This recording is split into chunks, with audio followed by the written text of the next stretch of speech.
Hello guys, welcome back to Fanfic Dojo. Today we will be listening to What If Konoha's Raging Storm Fell in Love with Tenten Part 2. Assembled looked down in shock as they saw a normally calm Naruto turn crazy and kill the Cloud Genin without mercy. All the normal Genin looked on in fear and wonder.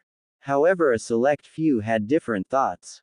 Sasuke was feeling so much fury inside because he couldn't copy the Jutsu whatsoever. It looked like Naruto used some sort of weird chakra. Sasuke looked on in jealousy. He wanted that technique and he craved that technique. It was perfect technique to kill Itachi. Gaara had different thoughts. From his perspective, he saw Naruto use demonic chakra, which meant he had a demon inside him as well. Neji was looking a little scared. He knew that wasn't normal, and from the look Naruto was giving to the mutilated Cloud Nin, he hoped he hadn't pissed him off too much. Genma appeared before Naruto and placed a hand on his shoulder to calm the boy. Naruto looked back to see his sensei's eyes to find he had disappointment in his brown eyes. Naruto looked down in shame. He knew that he messed up bad but couldn't help feel rage inside of himself for that idiot destroyed a precious gift that he treasured the most. He wasn't worried that Sasuke would copy this just because he had to tap into Kyuubi's power to use the specific jutsu. When he was developing the technique, he couldn't perform it right. It wasn't until he actually used it against Mizuki that it worked. In that moment he had felt the same anger that he felt when he fought the Cloud Nin. Every time he used that technique he felt himself get more and more angry and evil. Winner Uzumaki Naruto, the coughing Junin announced, indicating the end of the preliminaries. Naruto looked at his hands to find it covered in blood. He then realized that he had just killed the Nin because he broke his staff. He couldn't believe it. He actually killed a person because he broke something, an inanimate object. He took a life for an object. Naruto felt disgusted at himself for doing such an idiotic thing. He turned around to see all eyes were on him. As he walked towards the area where the old Hokage was, he heard the examiner say to take out some balls with numbers on them. This method would determine the person you would be fighting. After everyone had taken a ball, the examiner held up a list of who was fighting whom. First match: Hyuga Neji vs. Uzumaki Naruto. Second match: Tenten vs. Yuhi Mai. Third match: Gaara of the Sand vs. Uchiha Sasuke. Fourth match: Hyuga Hanabi vs. Kagura Raiden. Fifth match: Konkuro of the Sand vs. Aburame Shino. Sixth match: Nara Shikamaru vs. Tamari of the Sand. Naruto noticed that there are odd numbers in the finals, which would mean that the semi-finals would be three-way match unless there was a double knockout early.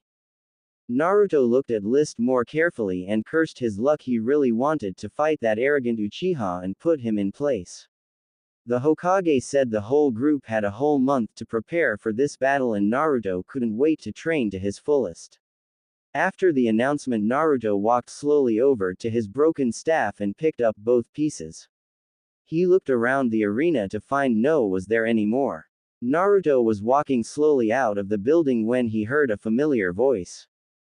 "What's with the long face, Naruto? I didn't think you lost," Genma asked Naruto with a Senbon needle sticking out of his mouth. Naruto looked down and told Genma that he was sorry for using that jutsu. "Don't worry, Naruto. It's okay as long as you don't use it again. I'm okay with it. Now come on, we should start training," Genma told Naruto while walking out of the building. Naruto asked about his two other teammates. Genma told him that their guardians would train them, so that left Naruto and Genma. Naruto and Genma were walking to the hot springs, which Naruto thought was weird. As they reached the hot springs, Genma told Naruto about their new training exercise. "Okay, Naruto, because it's just you and me, this will be easier. And don't worry, I am not playing favorite." Gave each of them a scroll to learn by the end of the month, Genma started to explain. So Naruto proceeded to try out the new chakra exercise by walking out on the hot water. To say Naruto was pissed would be an understatement. It seemed that Genma was enjoying himself seeing Naruto squirm under hot water. It wasn't long before he got the whole exercise when Naruto slipped and saw something. Naruto was walking to a clearing to start his training with his new sensei. It was really crazy the events that happened yesterday. But now his sensei and a perverted hermit were training him. But that wasn't the only new development. When he finally got Ero Sennin to teach him, Tenten appeared and asked Naruto a favor. Apparently she wanted to train with Naruto. At first he was kind of against the idea as she was supposed to fight against his teammate. However, he accepted when he saw the look in her eyes. She really wanted to become stronger. Jiraiya made a comment that she would be a good stress relief for Naruto. Naruto merely punched the perverted hermit for saying such perverted things. So now Naruto would be training with a girl that he found to be the most attractive girl in the whole Konoha. Naruto's inner pervert was jumping up and down, being able to stay with a girl as hot as Tenten. Speak of the devil, Naruto said to himself as Tenten came running into the clearing. At 14 years of age she shouldn't have a figure like that. I mean, it was just illegal to look that good. Right now she wasn't wearing her usual attire. She was wearing what looked like gym shorts and t-shirts. Her hair was wrapped in a ponytail instead of her usual buns. As Naruto was staring at Tenten with a perverted grin on his face, a small trickle of blood could be seen coming out of his nose.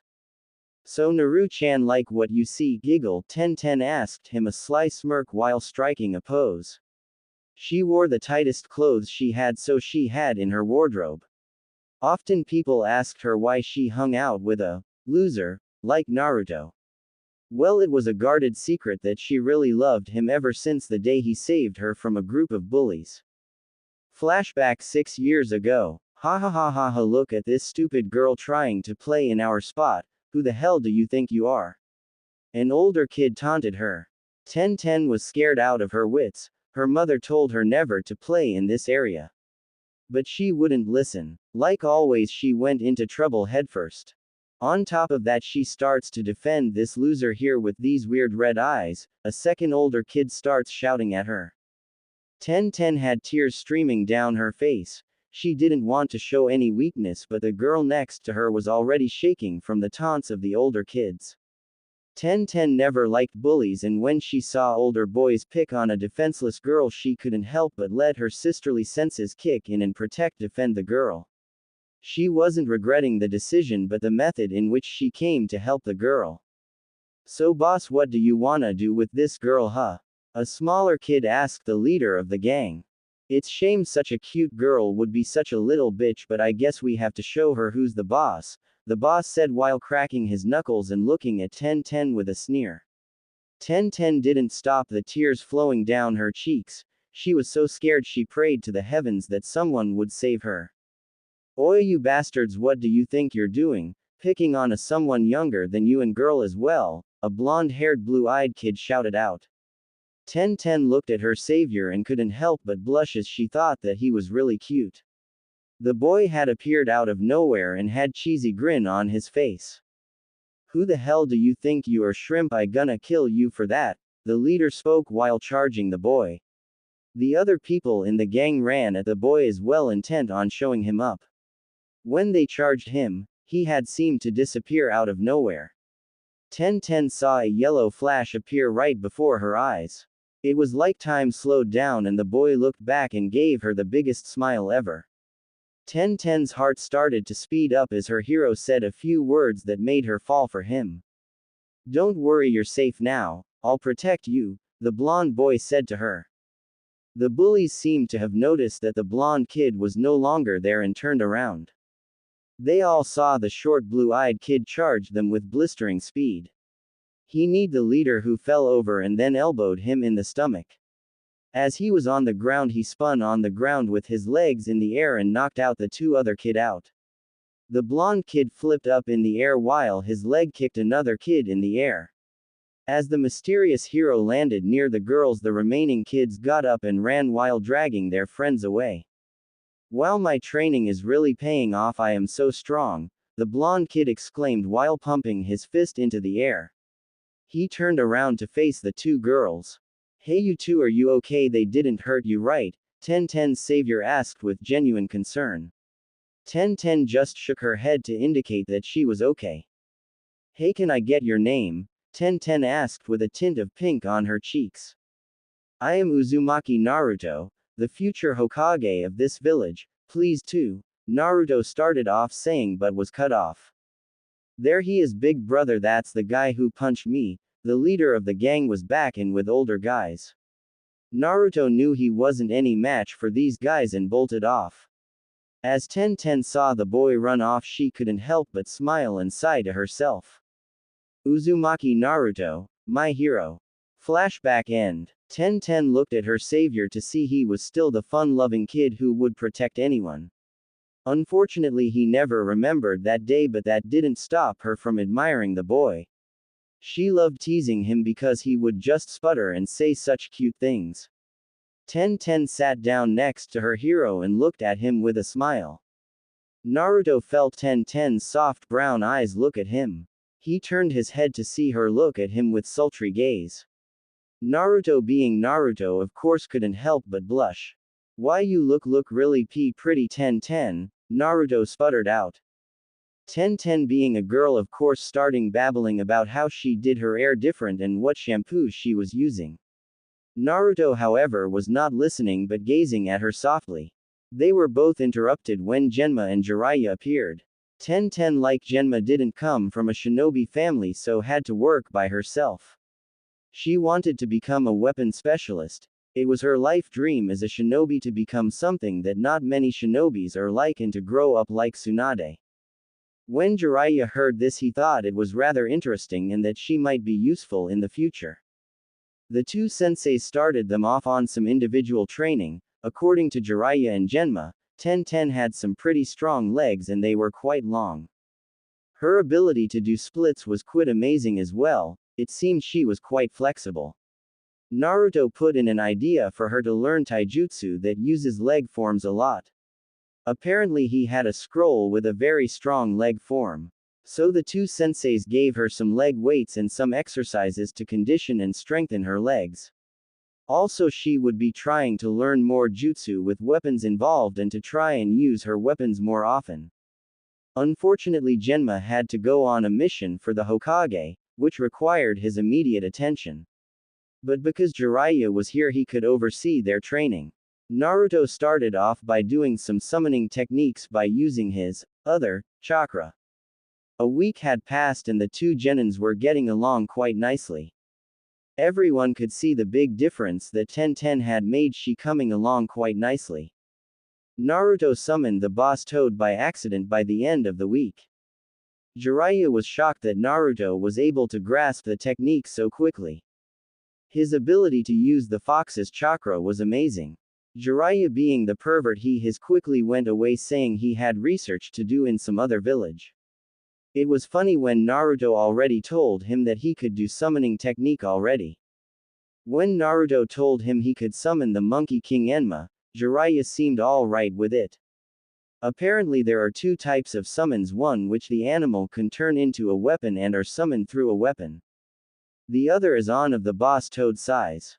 That doesn't necessarily mean you can summon both types, only until both summons are on good terms with one another and when both bosses recognize your strength. Both bosses put Naruto through a trial that Naruto never wanted to go through again. Luckily enough, they accepted Naruto. Who knew summons like to play truth or dare? Luckily Genma had come back and now started to teach Naruto his own style of taijutsu, which was the pressure point fighting style. Tenten was learning some amazing ninjutsus from Genma, who showed her that she had an affinity to earth jutsus. Not just that, but Naruto taught her two of his techniques, one which was an original, the other a special kind of technique. Over the course of the month, Naruto and Tenten grew closer to each other. Naruto knew that he really liked Tenten but didn't know if she was just friendly or returned his feelings. Tenten, however, never stopped liking Naruto, and her feelings grew even more as she saw what a wonderful person he really was. Naruto hardly saw his teammates, as he was busy hanging out with Tenten. Naruto was currently looking up on his bedroom thinking about the whole month's events. Naruto didn't know what to do about his feelings with Tenten. He hadn't been this confused ever in his entire life and it scared him. When he thought back on his training, he knew that he shocked Ero Sennin with his ability to use the fox's chakra. When he first did the Raging Demon, he inadvertently tapped into the special power. He promised himself that he would cut down the use of the chakra and rely on his own power. With those thoughts, Naruto went to sleep, his thoughts clouded with uncertainty. Naruto looked up to see so many people in the stands. He felt like a bug compared when he looked up to see so many of them. To his side, the other combatants, both his comrades, were there as well and looked nervous as hell. It was probably the atmosphere. With so many people looking at you, of course you would a bit nervous. Naruto, however, knew that he had to show confidence as his match was the first one and he would give the crowd something to watch. Naruto noticed the coughing referee wasn't there anymore, there was just this guy with goggles. Everyone who was fighting went up to the stage. Naruto, however, felt something strange from that sand kid. He couldn't quite place it, but something about him made him feel uneasy and familiar, like he knew what he drew his power from. Naruto's comrades wished him good luck as he was about to fight against last year's Rookie of the Year. Naruto and Neji walked out into the middle of the arena ready to square off. Neji knew that Naruto's confidence could not be broken, however, he was still confused about the fate of this match. The power he demonstrated against the Cloud Shinobi in the preliminaries had him question his fate. In the end, Neji decided that fate wanted him to win and decided that Naruto couldn't possibly win ever since he had mastered another style of taijutsu that the main family didn't know about. Naruto, however, wasn't able to fix his staff and couldn't possibly use it, so he would have to use Enma from now on until he found a worthy staff. Right now he couldn't use it against Neji because of his style of fighting. Fate dictates that the outcome of the match is in my favor, you should just give up while you're, Neji pronounced arrogantly, while Naruto just stared at him with boredom. Naruto grew bored of his speech and did a number of hand seals and shouted out. Kaden. Karyu Enden, Fire Release. Fire Dragon Flame Bullet. Neji, not expecting Naruto to be so forward, just barely escaped the fires by doing a backflip and landing against the stadium wall. When the fire cleared, Neji jumped down and smirked at Naruto. You think you? Neji started off but was cut off by Naruto, who made a seal with both his hands that looked like a cross. Kage Bunshin no Jutsu, Shadow Clone Jutsu. Around about 100 Narutos appeared out of nowhere and all circled Neji. The real Naruto was hiding somewhere in the group looking at how Neji fought. Even though Tenten gave him some tips on Hyuga fighting style, he had to find out how Neji fought and how he thought. Up in the stands, all the crowd were glued to the fight as Neji effortlessly destroyed each clone, and a certain bun-haired girl was torn between cheering Naruto and cheering Neji. Mai saw the girl's predicament but made no comment, as Naruto would be in the exact same situation between her and Tenten. The Chunin, however, were not interested in the demon brats fighting and thought he would lose badly. Two Junins were in stand watching the match with interest as they saw Naruto's power in the preliminaries. Genma, though, was confident as he watched the match from a distance, knowing what the outcome would be. Sakura and Ino were both watching the match with interest as they wanted their friend to win really badly. You think Naruto's going to win? I mean, I know he's strong, but does he stand a chance? A worried Sakura asked to Ino, who was glued to the match. I hope he does win. I mean, it would be really great if he shows up, the arrogant bastard, and what he did to Hinata was uncalled for. I mean, they are supposed to be cousins. If I was Hinata, Ino started ranting about the Hyuga prodigy, but Sakura tuned her out and turned her attention the match. Once all the shadow clones had been dealt with, Neji found himself in an empty area. He looked around to see where Naruto was until he felt two hands grab his legs from the ground. Neji then saw Naruto charging at him from the sky to punch. Of course, Neji smirked and quickly used his ultimate defense Kaden and spun Naruto out of control and away from him while destroying the clone underneath him. Naruto landed on his feet and smirked, as he already knew the Kaden's weakness. Unfortunately, Naruto couldn't penetrate it. Only his two moves, the Burning Knuckle and his new anti-Sharingan move, could probably penetrate it. Naruto decided to test out Neji's ultimate defense by using some of his other moves.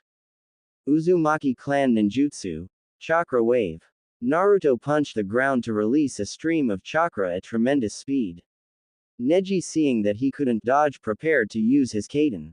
The wave seemed to be no match for the Hyuga-style defense, and Naruto's other two attacks were no match either. Naruto's wind slices were no match for Neji's Kaden and would have to go with his original plan. He looked up to the sky and saw the blazing sun and looked back at the ground. Neji saw Naruto dozing off, so decided to pay him back for cutting of his speech.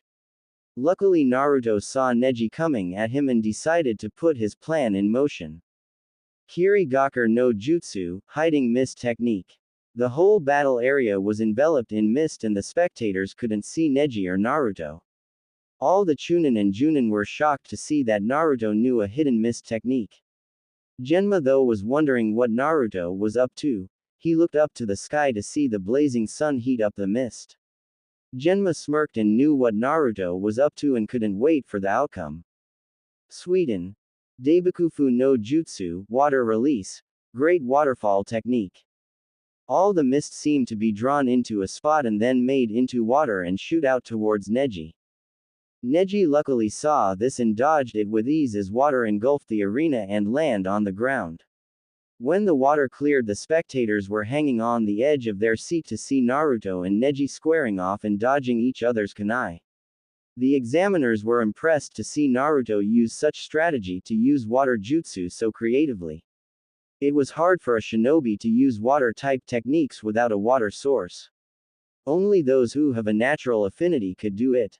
Neji wasn't Rookie of the Year for nothing and sped off to Naruto with blistering speed. Naruto thought fast and released the chakra from his weights and managed to get away safely.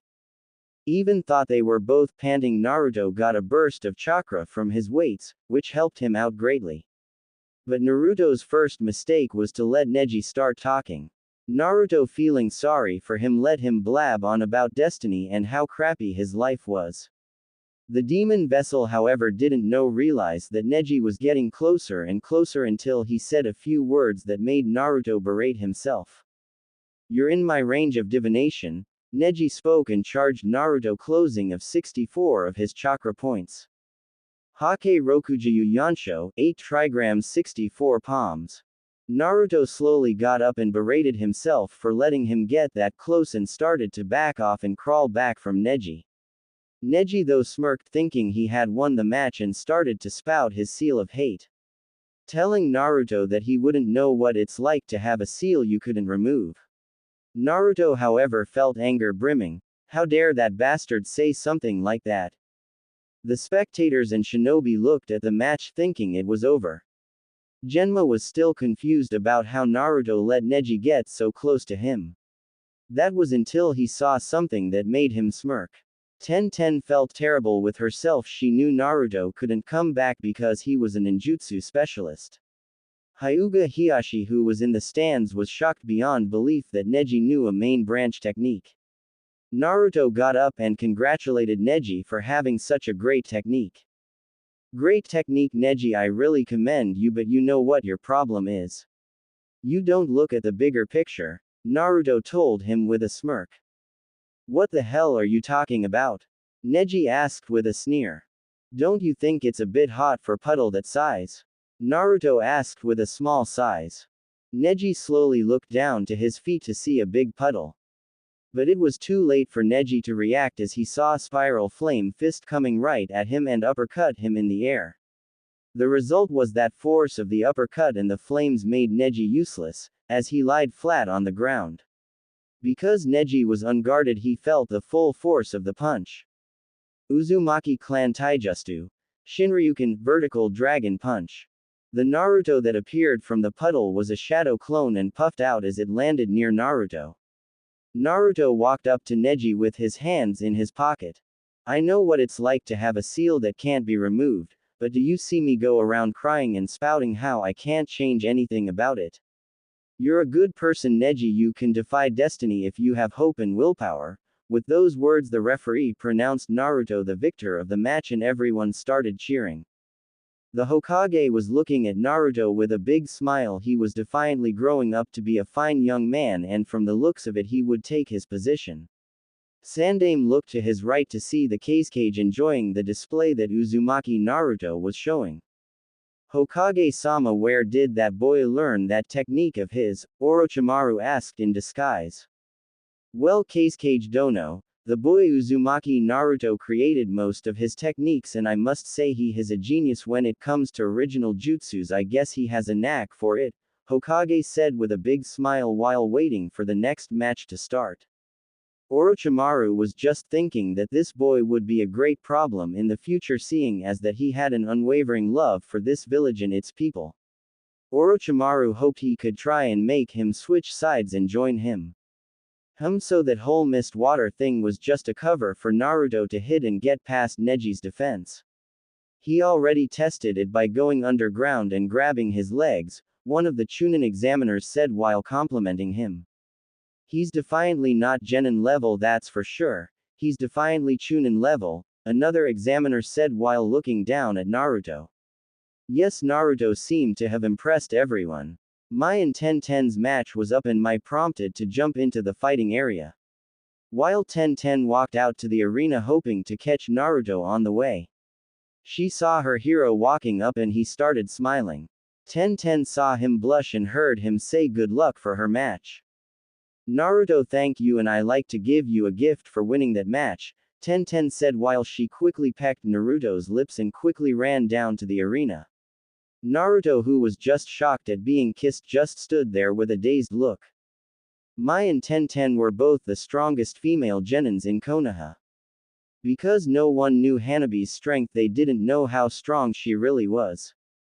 It seemed that both these girls had something to prove to one and another, to see who was the strongest.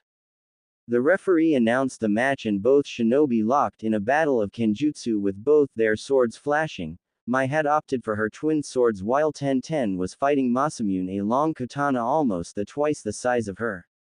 She didn't get the full size or it would have been too much. Mai found it unbelievable that someone was as good as her in kenjutsu, and so did Tenten. It could be seen that both of these girls were fearsome with the blades and cancelled each other out. Konoha Ryu Kenjutsu. Flashes of steel. Mai shouted out her attack while Tenten used her own Konoha technique style. Konoha Ryu Kenjutsu. Final flash. Both passed each other to find that they had cut each other in the leg. Mai knew she couldn't win with Kenjutsu alone, so she started to use Taijutsu, but unfortunately for her she found that Tenten was clearly more superior to her and started to use kicks at a blistering pace, and Mai found that she was being pummeled by her kicks. Hyakuretsu Kyaku, 100 straight kick.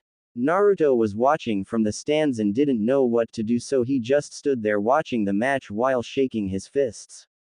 Mai quickly escaped her kicks and landed away softly. She looked at her opponent and smiled, knowing that she was in for the fight of her life. Tenten brought out one of her scrolls and she showed it to be one of her summoning weapon scrolls.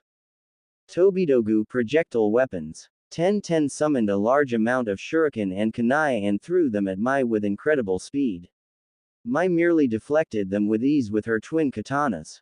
As Tenten was thinking of what to do, the examiners and spectators were all glued to the match as they were with the previous match. Tenten didn't want to drag this out much longer, so brought out 2 scrolls and set them to her side ready to use them. Soshoryu, twin rising dragons. Mai saw her many weapons come at her at incredible speed, so she quickly jumped back to avoid the weapons hitting her. Tenten smiled as she fell into her trap and quickly re-threw her weapons back using the strings attached to them. Mai, who merely anticipated her doing this, used one of her favorite techniques. Tenten-san, I am going to show you that you're not the only one, Naruto taught. Futon. Daitapa, wind release. Great breakthrough. Tenten's weapons, however, didn't stand a chance as the wind blew away the weapons as well as Tenten away. Tenten cursed herself for being so naive. She had shown that technique in the preliminaries. Naruto was just standing there gritting his teeth. He wanted to cheer on one of his friends, but he couldn't cheer both of them on. He just hoped they would be okay and gave it their all. Naruto knew the purpose of this exam and it wasn't to win, it was to show strength and tactical knowledge that all Chunin possess. Both female shinobi lay panting on the ground already exhausted from the fight. Tenten quickly ran at Mai with a 3-section staff and started to fight her twin blades. Everyone around the arena was amazed that both girls were able to fight with weapons so easily. They were really strong. Tenten lay panting away from Mai. She knew she had to end this quickly before Mai started to use genjutsu. Kurenai was starting to get worried. She thought for sure that Tenten wasn't a match for her little sister. Tenten prepared for her ultimate technique with the help of Naruto's technique. Mai watched as Tenten disappeared in a billow of leaves. Mai's eyes widened. That was one of Naruto's jutsus. Konoha Shunshin no Jutsu, tree leaf body flicker. Mai looked behind herself to see Tenten come out of nowhere. Huyokusen, Phoenix's fanning wings. Tenten proceeded to use a flurry of kicks, switching from one leg to another 3 times and smashed Mai away to the wall. Tenten started rubbing her legs as she felt that this technique did a number on her legs. She still needed to condition her legs more and get a bit of muscle on it, not in the freakish way either, the sexy toned leg style. Tenten thought that would clinch the match in her favor but was mistaken when she might get up slowly, blood dripping from her mouth, and do a number of hand seals. Megan. Jigoku Koka no Jutsu, demonic illusion, descending hell technique. Tenten looked up to see a great ball of fire descending from the sky and about to hit her. She quickly shut her eyes and dispelled it by biting her lip. When Tenten opened her eyes, she saw one of her weapons pointing to her neck and a bruised Mai standing holding the weapon. Tenten wasn't dumb and knew that this was her limit, and she showed a great battle. I give up. Tenten spoke to the examiner while he proclaimed Mai the winner of the match. The whole crowd cheered as they saw one of the sickest fights ever. Kurenai, who was literally standing, fell down in her seat with a sigh. Naruto was torn between being happy and sad because both his friends put up a great fight in the end. Mai-san, that was a great battle. Thank you for not underestimating me and fighting to your fullest, so no hard feelings, Tenten asked while bringing a bruised and tired hand for a shake. Mai looked at her hand and smiled while shaking it, and they both started laughing as they were being carried off for medical attention. Sasuke had not arrived yet, so they pushed his match back to the last so Raiden would fight Hanabi. But for Hanabi, she was no match for Raiden as his superior strength and ninjutsu were too much for her to handle. At first she was faring well as all Raiden did was dodge, but she then found out why he wore that hakama. Raiden was a master at countering and throwing people. It was like he could pick up anyone and throw with ease. Hanabi got too close to him and was tossed around like a rag doll. Her final mistake was to try and cut off his chakra points. Hanabi didn't do her homework as the Kagura clan could push electricity through their chakra points, giving her the jolt of the century. Raiden finished her off with one of his original attacks that he had been developing to use against Naruto in fight. Kagura clan Haijutsu. Deadly Rave. Raiden basically finished her off with a combo that was inescapable. The next match was a strange one as the puppet guy forfeited. Naruto could tell that Shino was a little pissed off because his eye twitched. You could tell he really wanted to fight. Funnily, Naruto pushed Shikamaru to fight against Temari. He knew that the lazy git wouldn't move, so gave him a little motivation. It was weird in a sense that Shikamaru was able to come up with a strategy but forfeited. Naruto and Raiden noticed that Lee was in the spectator stands and went over to greet him with Shikamaru tagging along. Along the way they were greeted by the monstrous bloodlust of Gaara as he crushed 2 grass shinobi for getting in his way. When they reached the stands they saw a late Sasuke use Lee's taijutsu style. Naruto saw Lee squeezing his fist so tightly that his wounds opened up and started bleeding. Damn that bastard for stealing his style. Doesn't he know how long it took him to develop it and you master it in a month? Fuck you in the neck, Sasuke. Naruto saw Kakashi smiling and thought what an ass. He missed his other students' match to just favor the emo cunt, but Sasuke used a technique that seemed to make Naruto a bit jealous of how he was able to use it. Naruto wouldn't let jealously take over him, no, that would make him just like that copying bastard. But Naruto would have the last laugh, as his jutsu was completely anti-Sharingan. But when Naruto saw that strange hand come out of Gaara, he knew something was wrong.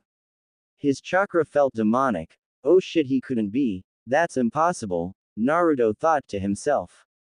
Genma-sensei, that guy Gaara isn't normal, he gives me the living creeps, Naruto said to Genma, who nodded in agreement. Even Kakashi agreed something was off with the mascara kid. Naruto looked to his side to see Raiden telling Shikamaru a joke he didn't want to hear. Okay, here it goes. Sandaime Hokage was sitting in his office working on some reports when he sees a bright light in front of himself. What the hell was that? Sandaime spoke. Yondaime Hokage walks in and says to him, "What's wrong, old man? You see your life flash before your eyes." Raiden was howling with laughter at his lame joke while giggling and saying about flashes. Naruto, however, grew serious and looked around. Something wasn't right. The air was thick and something felt out of place. He then felt a feather touch his face and instantly knew it was a genjutsu and cursed himself for not learning any ways to counter high-level genjutsus. Naruto, however, didn't miss the loud explosion from Sandaime's seat and couldn't help but feel scared for the man he grew to know as a grandfather. All the Konoha Junins that were in the stadium looked around to see an influx of sound and sand shinobi arrive in the stadium.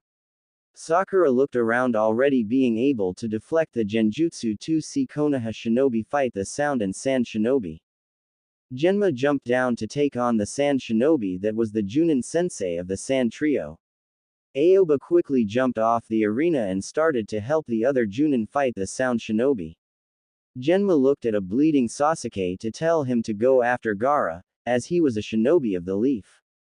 Kakashi saw Sasuke chasing after Gaara and knew that he wouldn't be able to take on the sand demon alone.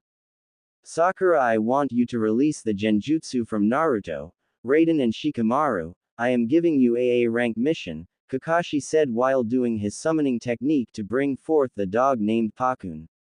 Naruto woke up in a daze to see fighting all around him.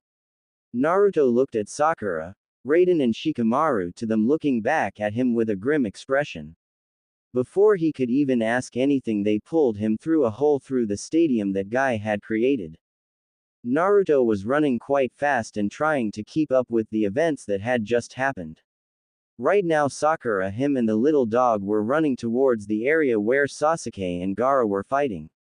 Raiden and Shikamaru stopped off to stop the oncoming sound shinobi following them. Naruto was gritting his teeth. He knew that Gaara was really strong and Sasuke couldn't possibly beat him. Naruto then saw the fight between the two shinobi and quickly pushed chakra into his feet to kick of Gaara before he could do anything to Sasuke. Sasuke saw Uzumaki Naruto come out of nowhere and help him kick of Gaara. Sakura appeared before Sasuke to see if she was alright, only to see the cursed seal over his body. Naruto noticed that Sasuke had the same strange markings as he had in the Forest of Death. Naruto quickly turned his attention Gaara. He saw Gaara was in some sort of demon form, and his body was covered in sand. Naruto started to sweat, sensing the monstrous power that was Gaara. Naruto started to doubt that he could actually stop this guy. Naruto, however, was careless as Gaara quickly pushed him off and used his sand to trap Sakura against a tree. Naruto didn't know why Gaara trapped her against the sand, but he started to get more worried. Naruto looked at the eyes of the boy and saw the same eyes he used to have. Loneliness was written all over his eyes and his body screamed hate. Sasuke looked to his side and tried to get up, but the pain that afflicted him from the cursed seal made him collapse. Naruto cursed himself for being so weak and quickly ran after the demon of sand. Kage Bunshin no Jutsu, Naruto shouted out loud and charged him with an army of clones to be blown away by Gaara's massive right hand. The real Naruto was pushed right up against a tree and coughed up some blood. He looked back up with blood trailing his mouth and wiped it off his hand. Naruto quickly did a flurry of hand seals and spoke. Kaden. Karyu Enden, Fire Release. Fire Dragon Flame Bullet. Naruto breathed out a huge stream of flame from his mouth and increased the heat by putting more chakra into the attack. When the flames cleared, he saw a sheet of glass in front of him and saw Gaara behind and smirk. Oh shit! Naruto cursed himself to see Gaara use his other wind attack against him, which broke the glass that was in front of Gaara and directly go after him. Doden. Doryuheki Earth Release.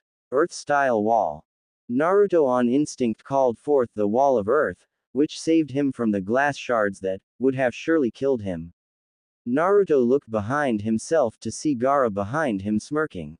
Naruto couldn't defend himself when Gaara punched him straight through his earth wall and to make him land against a tree. What are you doing, Uzumaki Naruto? Your pink-haired friend won't survive much longer. My sand will crush her if you don't stop me. Why don't you show me that power you used against the Cloud Nin? Gaara shouted at Naruto, who was aching all over from the beating that Gaara was giving him. In his entire life, Naruto had never fought a person who this strong. Naruto started doubt that he could make it out alive with this monstrous power against him. It was then Naruto looked at Sakura's lifeless body being slowly crushed by Gaara's sand. He had to save her no matter what. He couldn't let his friend die. Damn you! Naruto shouted and blindly attacked Gaara to only be hit back with his sand shurikens. But before Naruto could hit a tree again, Sasuke used his body to shield his body against the impact. Naruto looked back to see Sasuke struggling to stand up. Naruto, we may not like each other, but we don't want to see Sakura get hurt, Sasuke said while standing up.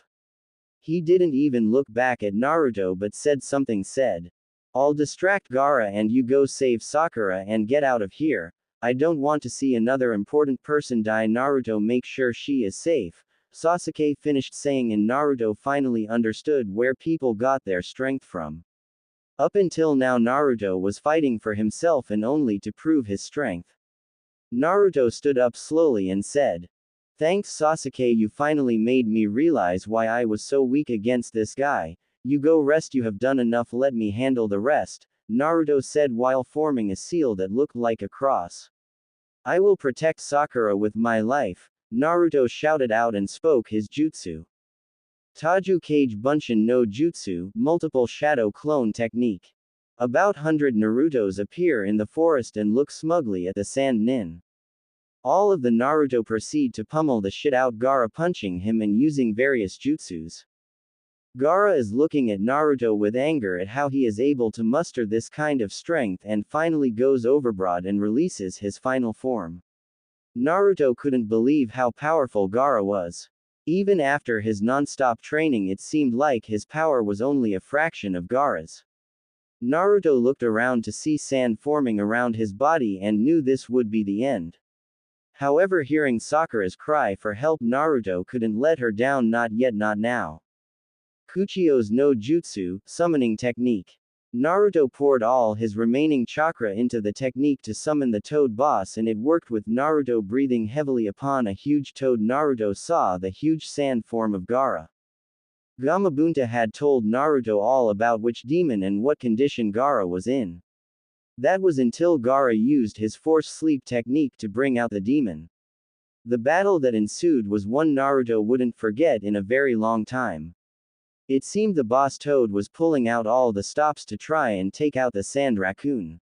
But the power of the demon overcame the toad boss, and they both knew they had to wake up Gaara by themselves. Both Naruto and Gamabunta used a combination henge to try and grab onto the raccoon.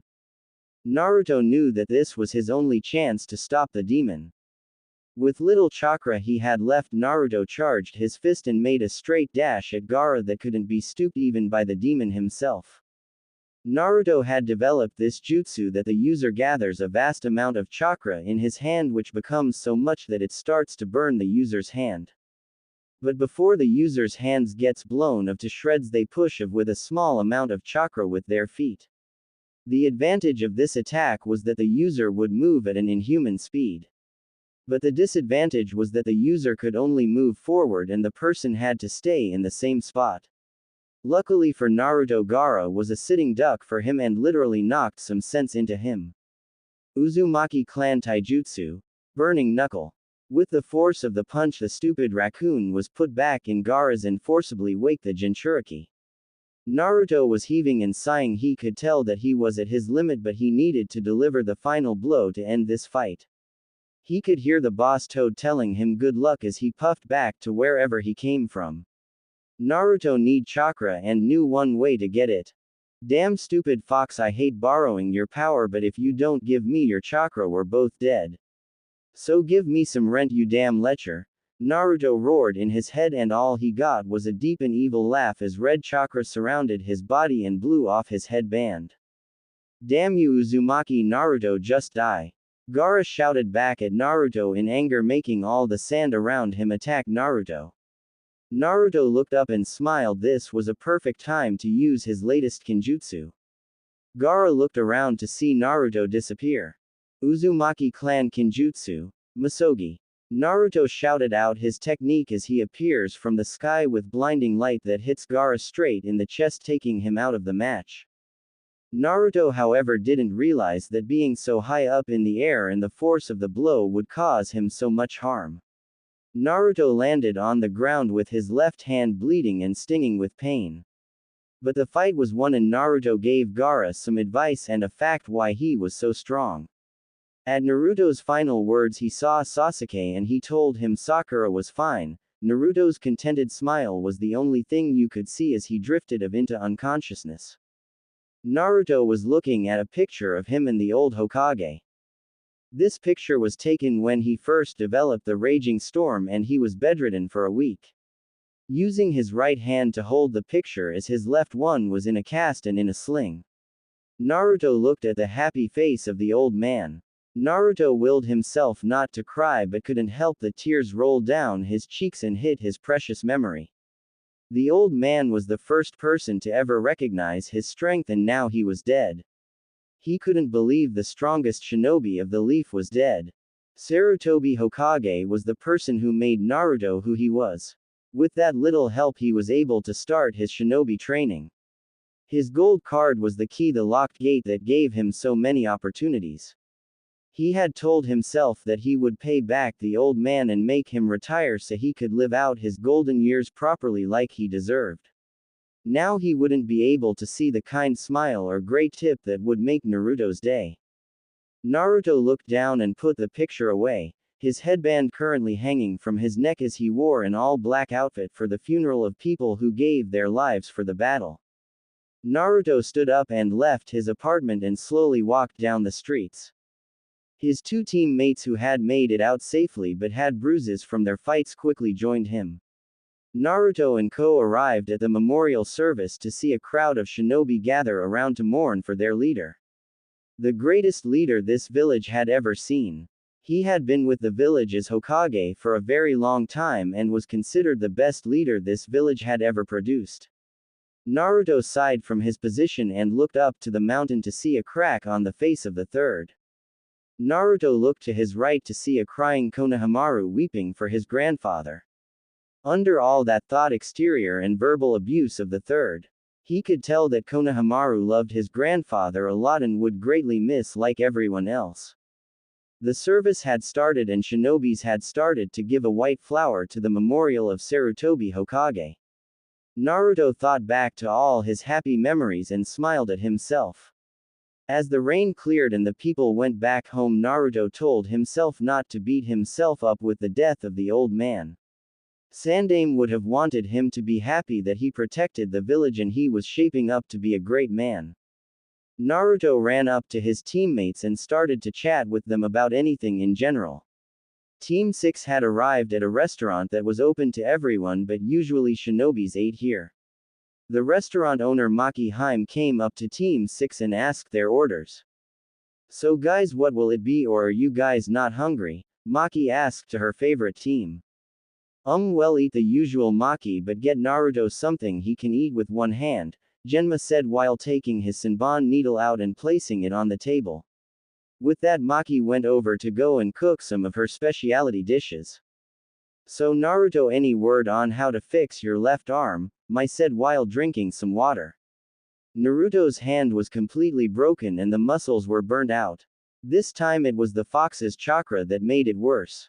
Because his attack uses concentrated amounts of chakra, it corroded his arm, leaving it completely useless.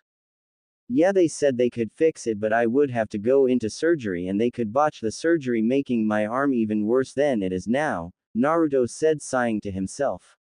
Usually the fox would have healed it, but for some reason he wasn't healing it, maybe because his chakra still lingers there. Don't worry Naruto, I am pretty sure that your arm will be good as new, Raiden replied back with an enthusiastic grin. Naruto however noticed that Raiden and Mai wouldn't look at each other and that something must have happened between them. Naruto looked at Mai, who was looking at her watch, and she screamed out loud in terror. Oh, I am sorry guys, you will have to have my food, I completely forgot I have a date with Kiba-kun in like 2 hours and I need to get dressed, sorry and bye. Naruto was shocked at Mai's declaration of her having a date. Naruto then looked at Raiden, who had a look of pure hurt. Genma and Naruto looked at each other and knew that Raiden was hurting really badly. Hey Raiden buddy, I am really sorry man, Naruto started to say but was cut off by Raiden's ridiculous fake laughter. What are you talking about? I'm fine, besides our food is here, let's dig in, Raiden said while changing the conversation. Naruto and Genma sighed at Raiden's hard act. Naruto just wished that they didn't destroy each other's friendship because of their complicated love life. It had been 3 weeks since the Sound and Sand invasion, and Konoha had just received word that Sand had surrendered because they were double-crossed by Orochimaru. Naruto detested that name, he wanted him to pay for what he did to Konoha, his home. Yo kid, it's true, all you eat is ramen, a voice said while popping in to grate him. Naruto looked shocked that the perverted hermit was here, and with him was Tenten-chan. What are you doing with that lecherous pervert? Naruto asked while finishing his ramen. Well Naruto-kun, you see Jiraiya-sama has told me that me and you are going on a very high-class mission to retrieve Tsunade-sama so she can heal Lee and you, Tenten said before Jiraiya could respond to Naruto's obvious disrespect. Naruto knew who Tsunade was because it was in one of his books.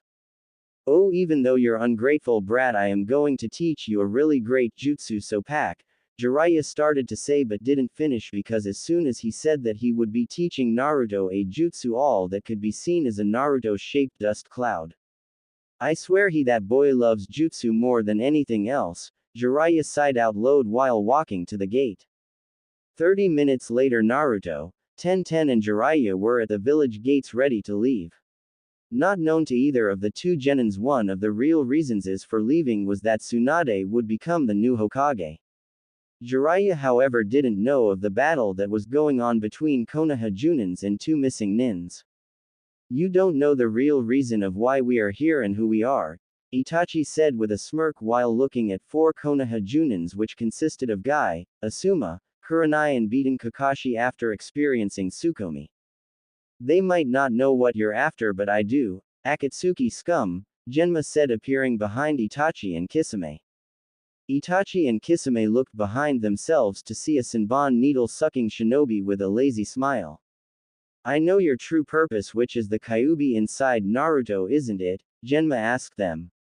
Kisame was ready to kill this annoying leaf shinobi before he could say any more but was cut off by Itachi. Kisame, we should leave, we don't want to draw any attention to ourselves, we have already created a ruckus, besides Naruto-kun isn't here, Itachi told Kisame, who only nodded with annoyance, and they both took off. All the Junins looked at Kakashi, who started to sink in the water. Guy said they should all go over to Kakashi's apartment so that Genma could explain how he knew what they were after. Genma agreed to tell what he knew because it was Jiraiya-sama who told him what Akatsuki were during Naruto's training. Naruto was walking with Jiraiya and Tenten looking quite down. Only moments ago 2 weird guys show up saying that they were going to take him away so that they could take away Kyuubi for their own evil purposes. However, Sasuke, who came seeking revenge for his family by killing his brother, interrupted them. Naruto knew of Uchiha massacre but never knew that Sasuke wanted revenge so badly. It made him feel sorry for the guy. It's because of Itachi that Sasuke has such messed up life. He now knew why was such a hard ass. But that still didn't stop him from still hating him for stealing other people's hard-earned work. Luckily Jiraiya had saved them from certain peril by using one of his toad jutsus. Naruto couldn't help but wonder why Jiraiya hadn't told him earlier. But now it was more the reason to get his arm healed as quickly as possible. So Ero Sennin, what jutsu you going to teach me? Is it some really super cool ninja ass kicking technique? Naruto said with vigor while jumping up and down. Tenten giggled at Naruto's behavior. Well, here we are the town. I need to gather information about the whereabouts of Tsunade. Oh sorry Naruto, anyways I need to gather the necessary equipment for the jutsu, so why don't you and Tenten hang out for the day? Bye bye. With that Jiraiya had left both genins alone to do whatever they wanted. Naruto however felt really awkward ever since the kiss he had received from Tenten during his victory against Neji. Tenten smiled that Jiraiya gave her enough alone time for her and Naruto to bond. She really wanted to hang out with Naruto like back in the academy when she used to tease him. Tenten grabbed Naruto's butt and whispered. Well Naru-kun, why don't we go have some fun? Tenten tore off, dragging Naruto with her. Naruto couldn't remember a time when he had so much fun, but with Tenten it seemed like they enjoyed everything with each other. Even though she wouldn't stop teasing the poor boy, Naruto felt very happy. They had so much fun playing the games, having food, and just enjoying each other's company.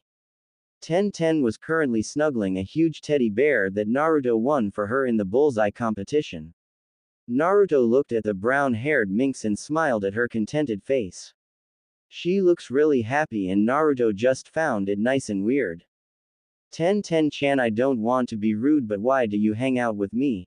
I mean, back in the academy everyone hated me and I remember people telling you not to hang out with me. So why did you still hang out with me? Naruto asked with genuine curiosity. Tenten was startled at the question and was thankful that the bear covered her face. Well Naruto-kun, you're really a great guy, and back in the academy all guys thought that girls were weird and the girls all did the same thing, which was chase Neji. Tenten started to say. But you were not like the others and you never looked at me or held anything back, and for that Naruto-kun you are one of my precious people. Tenten finished with a full-blown blush and started run ahead. Naruto looked back at Tenten's retreating back and couldn't stop the blush spreading from his neck to his face. Naruto was walking along a path with his left hand still in the sling. It was really strange that his arm was still fractured. There was no way his arm should be this bad even if the drop was that long. The stupid fox wasn't even answering back, which made him even angrier. In Naruto's right hand he was trying to pop the water balloon, but to no avail. Naruto was getting very worried now. When he started training he completely forgot that all his jutsu needed both hands, either to help him do the jutsu or to perform a hand seals.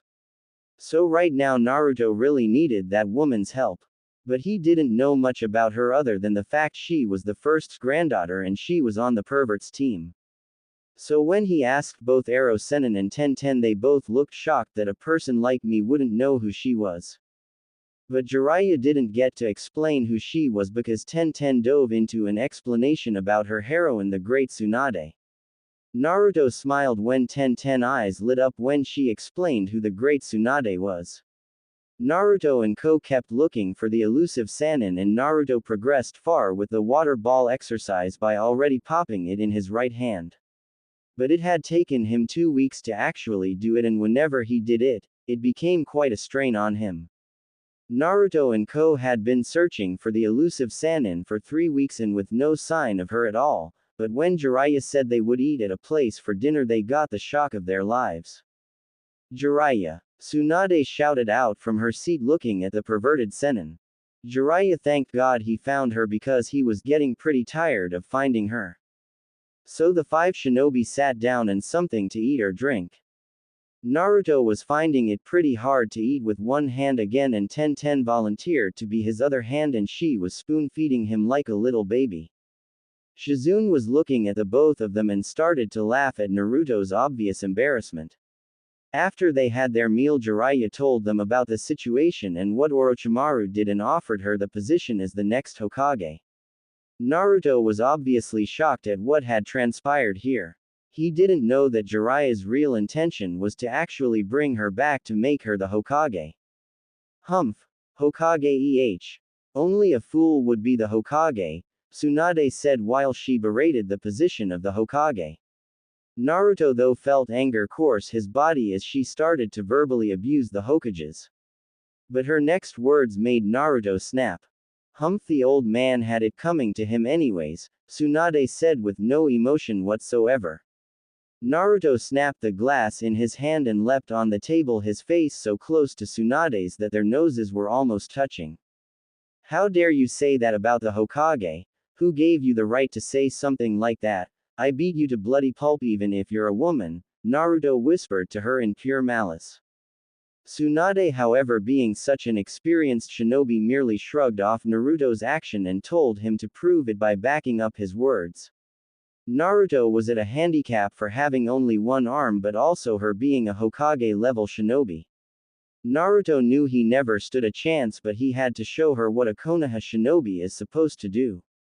Tenten, however, was shocked that a person such as Tsunade would stoop so low to insult her former teacher and to pick a fight with a handicapped boy. Naruto and Tsunade faced if she said she could beat him with only one finger. Naruto, however, felt angered that she would insult him by saying how weak he was, that she only needed one finger. Before I flick your pathetic little head, tell me, why do you get so worked up when someone mentions the Hokage? Tsunade asked with curiosity towards the Kyuubi vessel. Naruto smirked, however, when she asked this. Because becoming Hokage is my dream, Naruto said with fierce determination. But when he saw Tsunade's reaction, he had a chance and charged his level Rasengan. Jiraiya smiled at Naruto's words and knew he was the kid who could bring back to Konoha. Tsunade saw Naruto approaching her at the last second and kicked the ground and made Naruto quickly jump back, dispelling the Rasengan. Jiraiya, why did you teach such a pathetic shinobi a great move like that? He doesn't deserve it, he hasn't even mastered it. Tsunade finished with a grin while looking at the seething shinobi. Don't worry, I will master this move in a week's time, Naruto replied back with a cocky grin. Tsunade laughed at Naruto and bet him that he wouldn't be able to master it at all in a week, but if he loses he would have to give his money in Gama-chan to Tsunade. If he wins he would get her necklace. Of course there's no way a shinobi like you can win, I mean you practically useless with your arm, Tsunade said with a sneer, but for Naruto that was the final straw and he ran at her with rage. Unfortunately for Naruto, Tsunade flicked him with her finger and he went flying back, landing on his injured arm. Tenten saw Naruto being flung back and quickly and ran after him to make sure he was alright. Tsunade didn't even look back and started to walk away.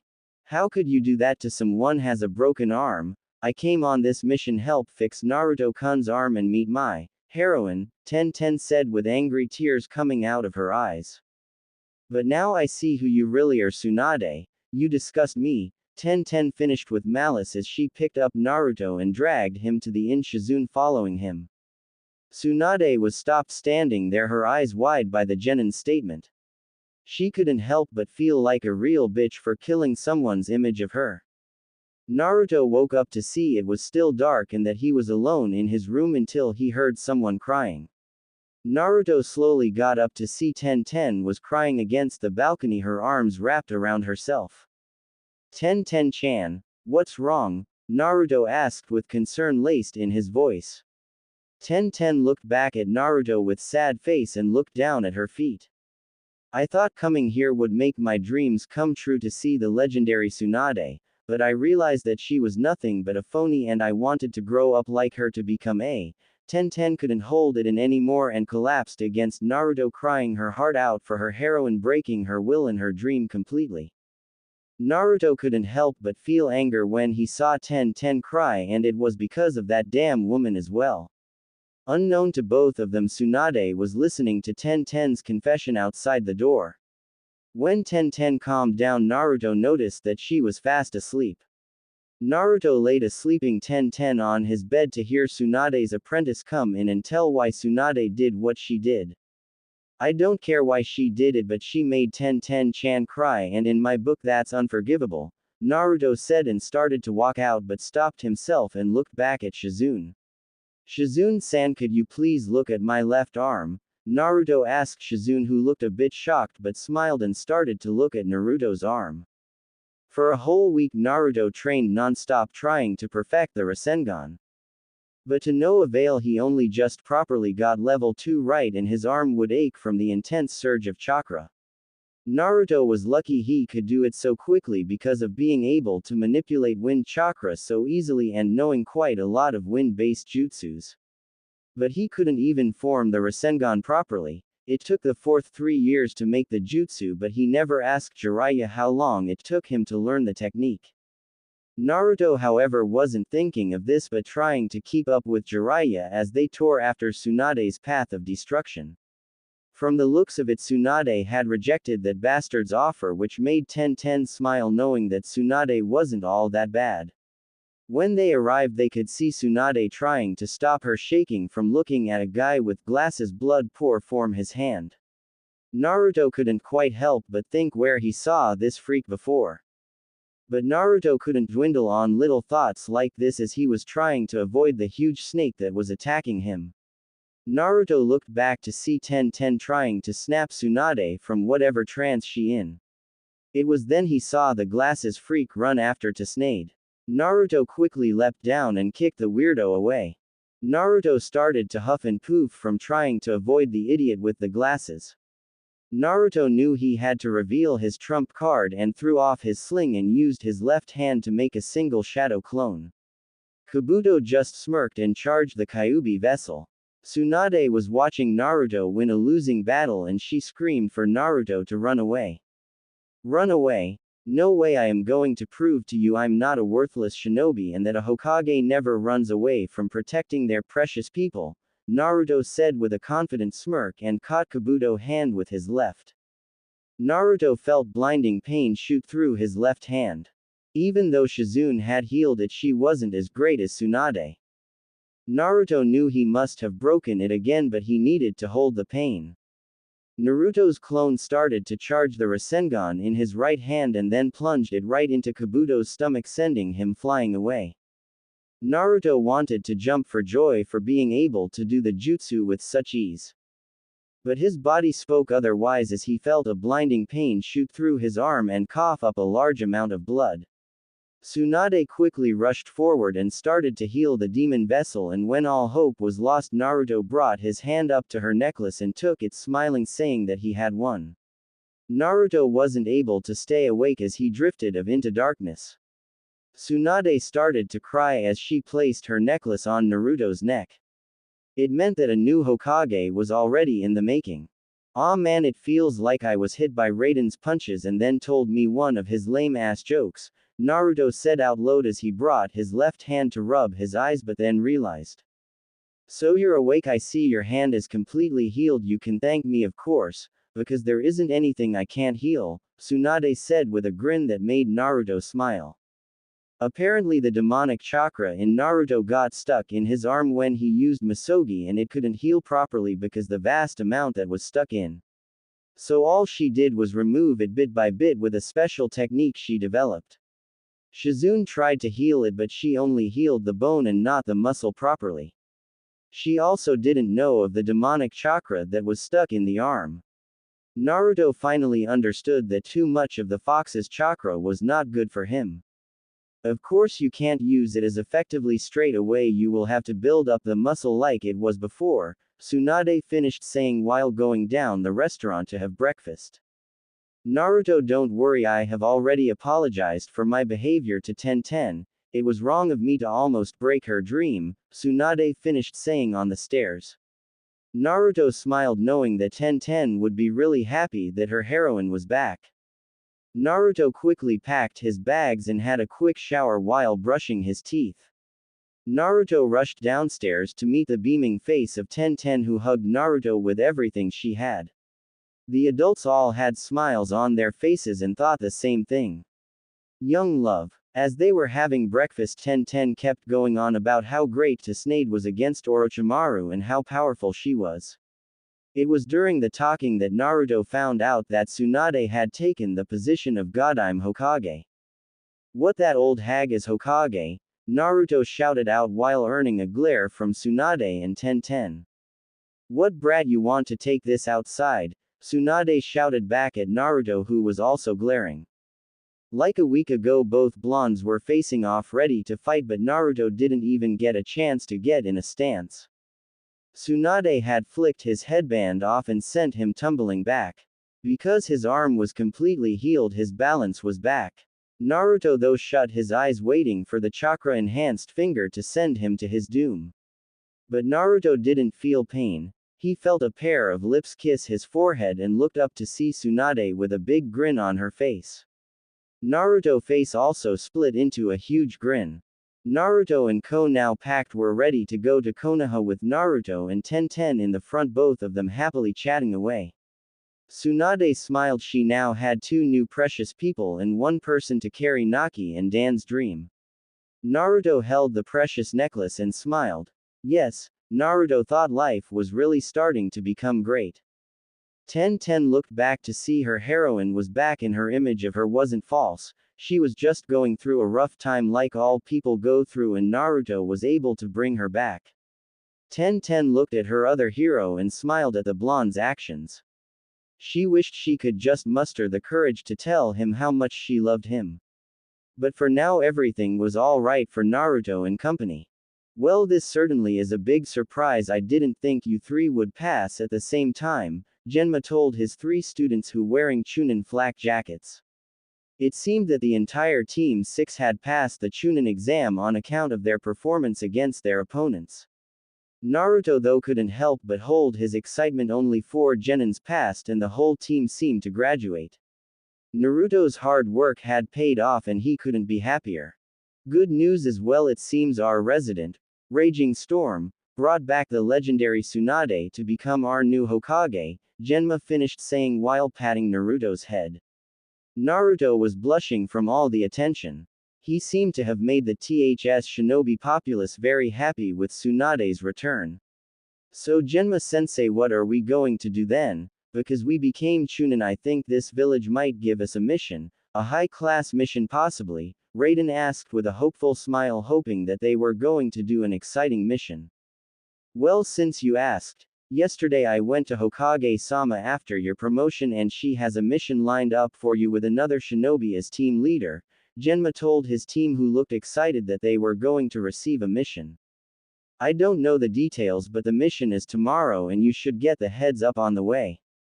It's a B-rank mission, so do be careful, and your meeting place is 11 a.m. sharp, so don't be late. Also good luck.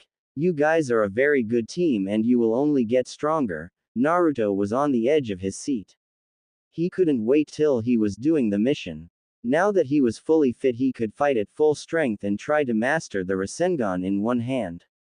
Naruto and his team headed off in different directions. Even though it was the morning, Naruto knew he had to pack, but he could do it once he got home. Training now would only make him tired in the morning, and ever since he came back he was doing a lot of intense training. He had to get the muscle in his left arm much stronger. He also upped the amount of chakra in his weights, which were now 30, that greatly increased his strength and speed. Naruto though hadn't talked to Tenten ever since he came back. He assumed that she must have been busy training or doing team missions. Naruto was however still confused with his feelings. He knew that they couldn't be resolved in a matter of days and it would take a long time to come to terms with it. Naruto did think about the destruction Konoha averted thanks to the sacrifice of the third Hokage. Sasuke and Lee were still recuperating in the hospital according to Sakura and Ino. Both were hysterical when he came back injured. Naruto though really didn't care. He never even spoke to the guy, he was always so reclusive. Naruto looked up in the sky and knew it was going to be a long day, so decided to pack and have a little fun. Naruto walked into the Hokage's office to see Tsunade sipping some sake and daydreaming. He though Hokages were supposed to be busy. You know, whenever I usually came in here, the old man at least attempted to show that he was working, Naruto told Tsunade, who just looked back at him with a lazy expression. He could see she really didn't give a damn and was being lazy. Naruto also wanted to ask but never found the courage. Were her breasts really natural, and if not, why did she make them so huge? Well, at least I got one thing to do, which is upgrade security and make sure they don't allow snot-nosed brats in, Tsunade finished saying, throwing her cup into her drawer and taking out a pen. In your time spent with me, has there ever been a time where snot has ever come out of my nose? I mean, seriously, have you? Naruto asked his leader, who seemed to grow more frustrated by the minute. Naruto really liked to piss off Tsunade Byaku's. She would always react. Naruto, what are you doing here? Don't you have a mission that you should be getting ready for? Tsunade asked in a pathetic voice which she hoped would make Naruto go away. Naruto stopped his ranting and looked at Tsunade dead in the eye. Ever since he came back with her, he wanted to know how she did her cool medic justice and freakish strength. Well, you see, the thing is, I was kind of hoping you would teach me a couple of jutsus and how you have all that strength. I mean, your medical justice are so cool, Naruto finished saying with a big old grin. Tsunade was shocked that someone would find her techniques actually cool. A big part of her was jumping up and down when she thought someone actually thought they were useful. Practically most of the shinobi world thought medic shinobi were a waste of skill. Tsunade didn't give Naruto a chance to speak another word as she grabbed him and dragged him out of the office to a secluded training area. Naruto was sitting down, breathing heavily after finishing his training with Tsunade. Apparently not many people liked medical-based jutsus. Tsunade wouldn't teach Naruto most of the complicated jutsus because you really needed to know about the subject and what you are doing. You're already tired. I thought the big bad, raging storm, would put up more than this. Tsunade taunted Naruto in a very childish manner which brought back memories of her doing that to Jiraiya. Naruto, though, just glared at her and resumed catching his breath. How could a Chunin keep up with a Hokage? Tsunade wasn't a person to hold back her punches, and what punch she packed. Well, I told you, using my techniques take a lot of chakra control. Even though yours isn't bad, it's still not perfect. But if you keep practicing those ones I told, then that should be fine, Tsunade explained to an exhausted Naruto who just nodded. Tsunade had told him that it takes a shinobi with near-perfect chakra control to use medical jutsus properly. She, however, taught Naruto a different form of her taijutsu. Apparently the first Hokage was very powerful in his punches, and she had a couple of scrolls, which she remodeled to create her style. Naruto, of course, accepted these scrolls with a big cheer. Well, one of the reasons I wanted to learn medical jutsus is so that when I do go on a mission I can actually help with minor or mediocre injuries, Naruto replied back to Tsunade. She smiled when she heard Naruto say that. He really cared for his friends and would do anything for them. A long silence seemed to erupt around them, so Tsunade decided she would break it. So, how long have you been able to do wood element jutsus? Tsunade asked him when she sat next to Naruto. Naruto, though, looked shocked that she knew. I read Sandame's files. There's a lot of crazy things you did, Tsunade answered Naruto's shocked expression. Naruto smiled, glad that he could confide in someone new even if she was an old woman disguised as a young woman. Sure thing, Tsunade ba-chan, Naruto said to the angry Tsunade, who smacked him in the head for calling her an old woman. Naruto, Raiden and Mai stood at the village gates waiting for the team leader, whom they still didn't know. They were all prepared for the mission and couldn't wait to start their first official B-rank mission. Oh great, so you're the brats that are coming with me on the mission? The three Chunin heard a voice call out from behind them to see the second examiner of the Chunin exam. Oh great, we have a mission with a homicidal maniac, Naruto groaned out loud. Hey, I am not homicidal, I just like to see blood, that's all, Anko replied back to Naruto, who just groaned out loud. This mission was going to be crazy and half with this wacko in charge. Okay little Chunins, let's move out, Anko ordered them in a light tone and started to walk out of the village. The three Chunin sighed and trudged along, hoping she wouldn't do anything rash or crazy. Well, now that we are all together I can tell you the mission details, Anko spoke out while drawing the attention of the three shinobi behind her. They wanted to know what they were doing and needed to memorize the details. We have to protect a village on the outskirts of Fire Country from hired mercenaries. You see, ever since the attack, Konoha has been stretched thin and some big shot slave dealer thinks he can muscle his way into Fire Country. Now we need to stop them from hurting the townspeople until they can hire some full-time bodyguards. Anko explained to the three chunin who got the mission details. So do we know how many mercenaries there are, or is it some wild guess? Naruto asked Anko, who looked back and answered. Around 75 inches, Anko answered Naruto, who looked a bit pissed off because she seemed so calm. This is a B rank mission, Raiden said out loud, voicing his thoughts. The only reason this is a B rank mission and not higher is because they didn't hire missing nins, they are all non-shinobi, Anko replied to the statement Raiden said. They all knew that they had to be on top form if they wanted to be on top. It would take 2 days to reach the village, so they would have to camp for today until they reached their destination. Naruto looked at Raiden and Mai. There seemed to be some really thick tension between them. Hopefully it wouldn't come in the way when the mission begins. Naruto sat down as he finished setting up his tent. Mai went to fetch some water while Raiden went to get some firewood. Anko came back dragging a wild boar. Naruto's sweat dropped at the sight of Anko smiling and hurling a dead boar into the middle of the campsite. Naruto, of course, was in charge of keeping the campsite secure. But he was given that task because he was so slow in pitching up his tent. So it seems the campsite's in order, Anko said to Naruto while she looked around with her eerie grins she seemed to wear constantly. I didn't know slavery still existed, Naruto told Anko, who sat next him. She looked at Naruto with a questioning gaze before replying.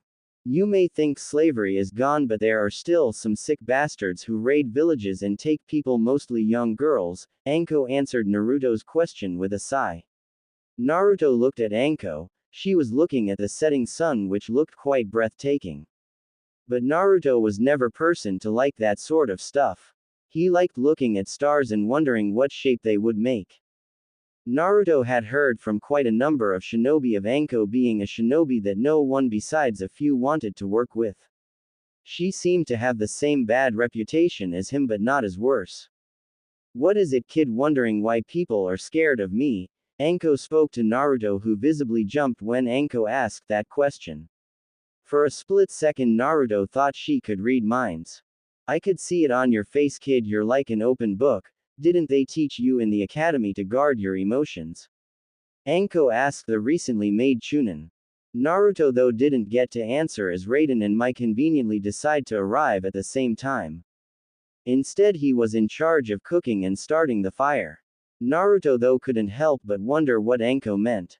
He never knew that he was so easy to read. Naruto thought that he seriously needed to check out ways to guard his emotions. Naruto always, though he was great at hiding what he felt, ever since he was 6 he could always cover up the pain with a goofy grin. Maybe that wasn't working anymore and he needed a different approach to guard his feelings. Naruto and the rest of the team were looking up at the night sky. Naruto really loved watching the stars. It was probably the only thing he did silently or without breaking a bone. Okay, kids, I'll take first watch and then I will wake up Naruto to take next watch, Anko told the three chunins, who nodded. Naruto needed to get some rest if he was able to keep up with the rest of the team tomorrow. The 4 Konoha shinobi had finally made it to the village and were glad as well. Even though Naruto liked camping, he liked sleeping on a proper bed more. Well, here we are. Hopefully there haven't been any attacks, Naruto spoke with a sigh in his voice while the village gatekeeper checked their identification. The team continued on walking through the village looking at the people. This village seemed to be a simple fishing village with a dock for allowing exports. This must a new village, Raiden announced to the group, who nodded in agreement. It made sense because usually settlements built next to the sea or a large river becomes quite big very quickly. Yeah, it makes sense why a slave trader would find this village of great importance, Mai shared her opinion on the matter. A slave trader would be able to send and take people quickly and have auctions. Ah, Konoha shinobi, you have finally arrived, this is good. A lot of people were getting worried, a young man with glasses said as he strode next to them. I am the village leader and I requested assistance when my sources told me that the slave trader known as Rugal had set his eyes on my town, the young leader told the group. Oh, how rude of me, my name is Seta Kiyoshiro, but you can call me Kyo. Kiyoshiro introduced himself to the group. Naruto and Ko-maid gave their names and rank, hoping that it quashes the nervous feeling this town was having. For now the four shinobi would scout the town to see if there any weakness they could try and fix. Naruto noticed this town did seem to have a lot of young people a couple years older than him. Naruto however wasn't looking where he was walking and bumped into something soft that made a soft sound as it landed on the floor. Naruto looked down, see a girl who was probably 16 years of age lying on the floor rubbing her bottom. Sorry I wasn't looking while I was walking. Naruto rubbed the back of his head while giving his other arm to lift her up. The young girl took his arm and hoisted herself up and dusted her clothes. No harm done, as long as you're sorry it's fine, the girl replied to Naruto. Naruto though started to blush when he saw her smile. He would have to be blind not to see that she really good looking. Of course Naruto's inner pervert started to grow bigger and shout obscene things at him. You must be the shinobis that my brother hired, the young told Naruto with another one of her smiles that made Naruto blush even further. Oh, how rude of me, my name is Seta Yuna, Yuna told Naruto, who chuckled and sighed. It seemed the Seta siblings were alike with their introductions. My name is Uzumaki Naruto, pleased to meet you. Naruto gave his introduction with a foxy grin. Well, I have to go, sorry to cut our meeting short, I will see you around. With that said, Yuna walked off to her original direction and Naruto was left staring at her backside in her shapely. Wow bro, you sure do work fast and she's older than you. Naruto felt Raiden next to him giving him one of his Raiden type smiles. The ones where you just want to punch him. There's nothing going on, I just bumped into her by accident. Naruto defended himself from Raiden's fun making. Oh, that reminds me of a funny joke I heard. Raiden replied back, making Naruto groan out loud. Naruto though drifted if and looked at the brown-haired green-eyed girl who he encountered. She was beautiful, that was for sure, but didn't he like Tenten? Okay peeps, it seems we are here for the long stay. Until those lovely slave traders come we have to sit quietly and bide our time. In an over-cheery tone she liked to talk in. Anko seemed to not care how long they were staying, seeing as they served dango. The three Chunins though had plenty of time to explore and train and hopefully be prepared for the The whole team heard a shrill scream come from outside and quickly went out to investigate. When they reached outside, the whole village seemed to be gathered in the center, almost forming a circle. They saw a bloody man lying on the floor struggling to breathe. Naruto quickly went to his side and saw that his pulse was erratic. Does this village have a doctor? Anko shouted out to the crowd, who nodded, and one boy quickly ran to presumably the doctor's house. Naruto though needed to stop the bleeding, so quickly did a number of hand seals. A green glow started to emanate from the boy's hand, but it was a very low color. Naruto started to grit his teeth. The problem with using this with not near prefect chakra was that it would suck yours out really quickly. But slowly the wounds started to heal and Naruto placed his hands over his heart to stop his erratic heartbeat, to at least get it to have a slow steady rhythm. Anko looked out from the crowd to see a man and woman run towards them. It looked like the village doctor and they ran into the middle of the crowd. Both man and woman knelt beside Naruto and looked to see what he was doing. Naruto looked up in frustration. Hey, are you doctors or sightseers? Can't you see this man is dying? With that said, they started to work. Next to Naruto was pouring a lot of chakra to get his heart to stop going crazy and heal the scars inside. Right then, sir, we will take it from here. Naruto looked up and nodded and started to walk back with a bit of dizziness.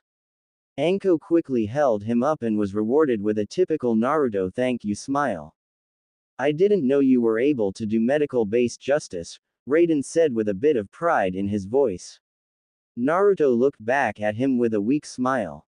I asked Tsunade to teach me some basic medical techniques. I was able to learn one and I need more practice on the other ones. But I just needed to calm his heart down. Also to stop the minor bleedings. Naruto answered his best friend's questioning stare. But if you don't have perfect chakra control you end up huffing and puffing like Naruto here, Anko told the group who saw that only a few ever became medics.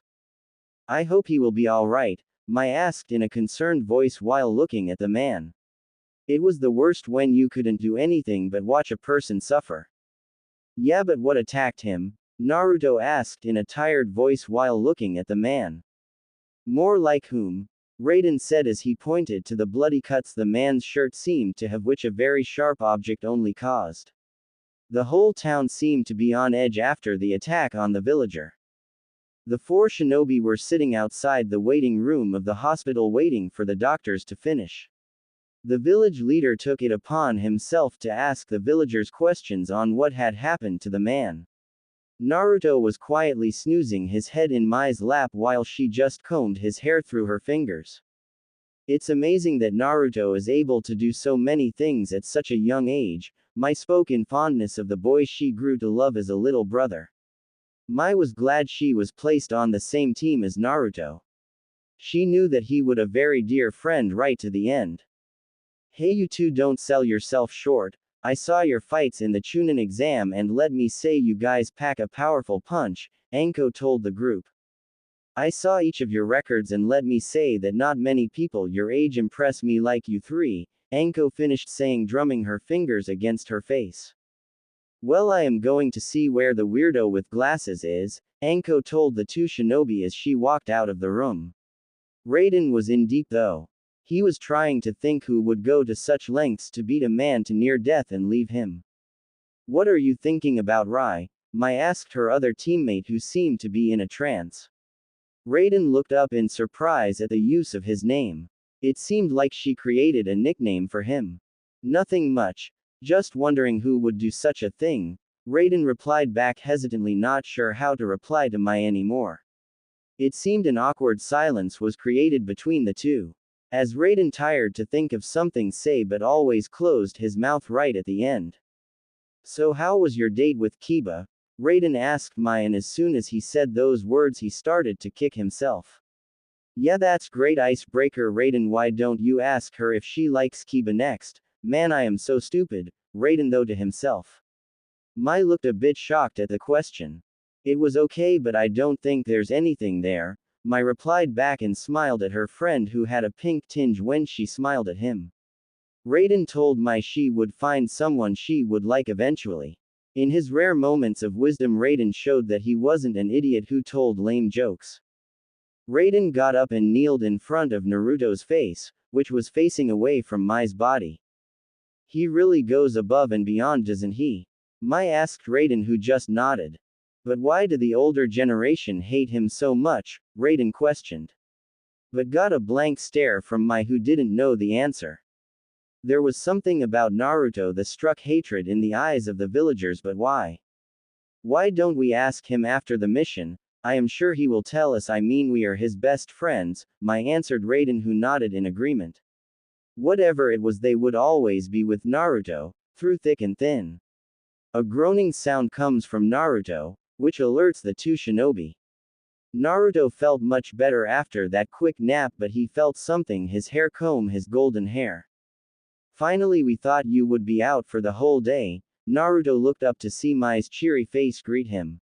Naruto slowly lifted his head to realize he was taking a nap on Mai's lap. He thanked for keeping him comfortable, which she brushed off. Naruto looked around to see they were still in the doctor's waiting room. It seems you're awake, Naruto. That's good. I won't have to explain myself twice. Anko called out to them but was cut off by the doctor's room door opening and a frantic man walking out to them. I'm sorry to interrupt you, but our patient woke for a couple of minutes to say that he saw an encampment of mercenaries not too far from the village. The doctor spoke frantically. Ah. The four shinobi looked at each other and quickly ran out of the room towards the center of the village. to see a large force of men with weapons walk into the village. The four shinobi looked at the army of men who pushed their way into the village and looked around.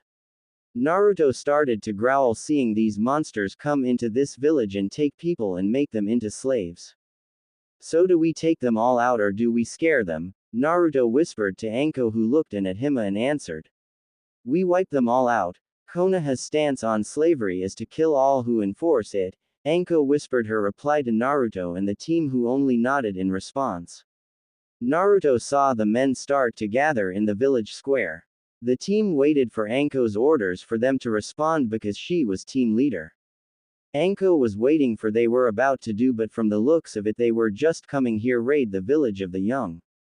Okay, our first priority is to make sure none of the villagers are hurt, Anko explained to the three chunins who nodded and started to walk out into the front of the crowd.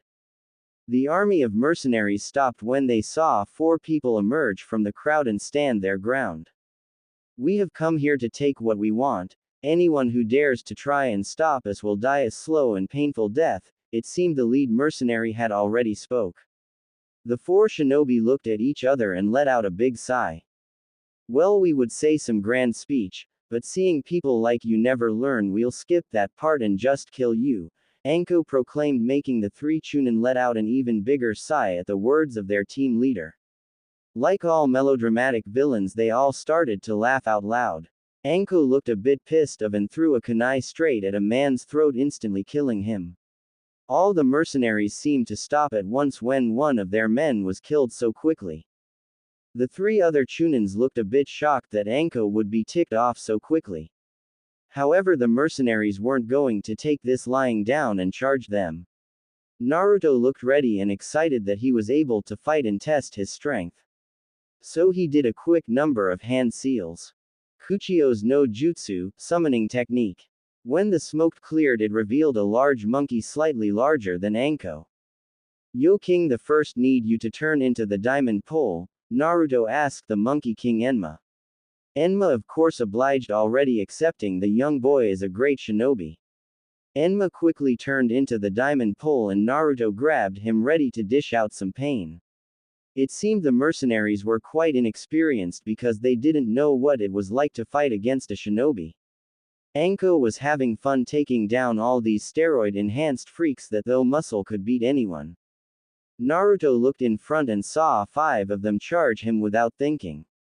Naruto smirked. This was too easy. He showed them why he was so brutal with a staff. He effortlessly knocked out each one of the thugs. Raiden used one of his lighting jutsus to fry some the men completely. Retreat! It seemed one of the men shouted out, but the 4 shinobi were not going to let them get away. However, Naruto saw something from the corner of his eye. The young leader of the village came running up to him. Please, you must help me. They have taken Yuna just west of here, Kyo said to Naruto in a pleading voice, hoping that he would bring his little sister back. Naruto looked back at his teammates and they looked like they could take care of themselves. Naruto nodded and went off in the direction of the 5 mercenaries. Naruto was running at an insane amount of speed trying to catch up with mercenaries who went after Yuna. Naruto sensed that they stopped and quickened his pace even further. As he approached the 5 mercenaries, he sensed that yet another figure was with them. But Naruto couldn't help but feel a sort of dread. Naruto landed a few feet from the men and drew the diamond pole from his back. Yuna saw Naruto land and shouted out his name. Naruto. Naruto though saw someone emerge from the shadows to see a man wearing a black robe. On his head was a black straw hat, which seemed to cover his black hair and eyes. Naruto deduced that this guy really liked the color black. But there was something unnerving about this man. Like his eyes could see anything and he was in complete control of everything. The man went to Yuna and picked her up by the neck to see into her eyes. Naruto though couldn't take any more of this and quickly charged the mercenaries, effectively knocking them away. By the time he finished taking out the guys, the man had thrown Yuna away. Naruto rushed to her side and checked her pulse to see if she was okay. So Konoha shinobis are here, how amusing, the mysterious man spoke to Naruto in a slow voice. making the words sound boring as Raiden's jokes. Naruto looked up, as the man seemed to draw into a stance. So you are the person responsible for this, I won't forgive you. Naruto spoke out in rage as he brought his staff into one of his stances. Both fighters started to circle one another. From what Naruto could see, this man left no openings, he might as well be a shinobi. Meaning Naruto would have to go all out. The mysterious man seemed to crack his fingers by using one hand and summon a red sword from nowhere. Bloody sword. Now that didn't sound good to Naruto. If a technique is called that, that only spell trouble. Both fighters charged each other, both of their weapons hitting each other.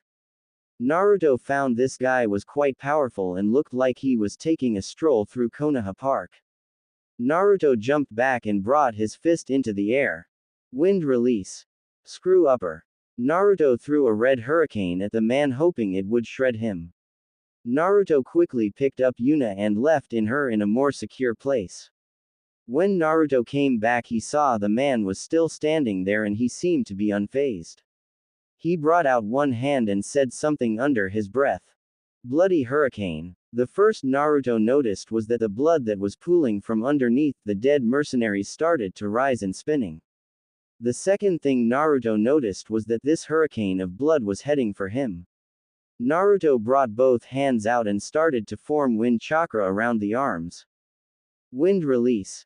Spiral wind. Naruto started spin and gathered a lot of wind, which deflected the bloody hurricane and pushed the black-robed man. Once the wind cleared, the mysterious man ran straight towards Naruto, ready to punch him. Naruto saw this was his opportunity to do one of his original attacks. He started to run at him and dodge his punch. Uzumaki clan taijutsu. Rising dragon wind uppercut. Naruto gave the man a huge uppercut, which sent him flying into the air. But Naruto wasn't done and quickly used his Shunshin technique to appear behind him. Uzumaki clan ninjutsu. Power dunk. Naruto gathered chakra into his hand and punched the robed man in his back. Once his hand connected, Naruto made his chakra push off the body and explode the chakra. When Naruto landed on the ground, he was sure that the man wouldn't get up. But was sadly mistaken when the man seemed to get up like nothing happened to him. He dusted himself and put his hat back on.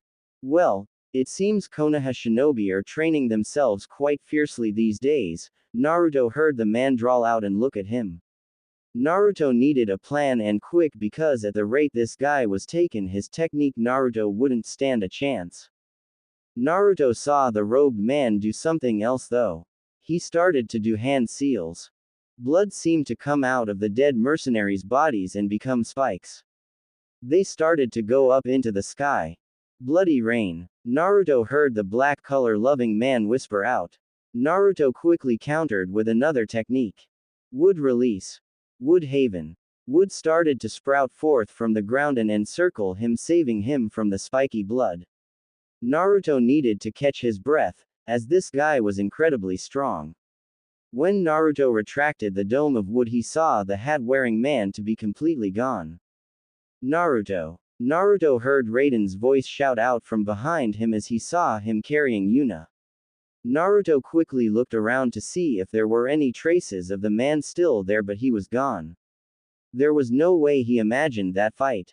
Hey Naruto, you okay? Raiden called out but received no response. Raiden wasn't even trying. These mercenaries were so weak that he could take them out with one hand. Mai seemed to think the exact same thing and was thinking that they should have made this AC rank mission instead. As Raiden looked at the dead bodies of the mercenaries, he couldn't find Naruto. Guys, where's Naruto? Raiden shouted out to the two female shinobi who looked a bit miffed at being called a guy. Oh Raiden-san, Naruto-san went to rescue my sister who was taken by some mercenaries, Kyo shouted towards the group who looked a bit worried. Well, Naruto shouldn't have taken so long, I am going to go after him, Raiden told the rest of the group and ran off before they could say anything else. Raiden was running through the forest when he felt two chakra spikes. Oh god, this isn't good. If Naruto is using that much chakra, that must mean something happened, Raiden thought to himself. But when he reached there, all he saw was an exhausted Naruto. He had found Yuna on the way and she seemed to be unconscious, most likely from the stress of the situation. "Hey Naruto, are you okay?" Raiden asked his friend but received no answer. "Listen, we should head back. All the mercenaries in the village are dead. I think some escaped but they won't come back after the beating we gave them," Raiden said to his friend, who only nodded and got up to follow him back to the village. The four shinobi bid farewell to the little village after receiving their paychecks. All the mercenaries were dealt with quickly and effectively. There was no way the same man was going after the town again.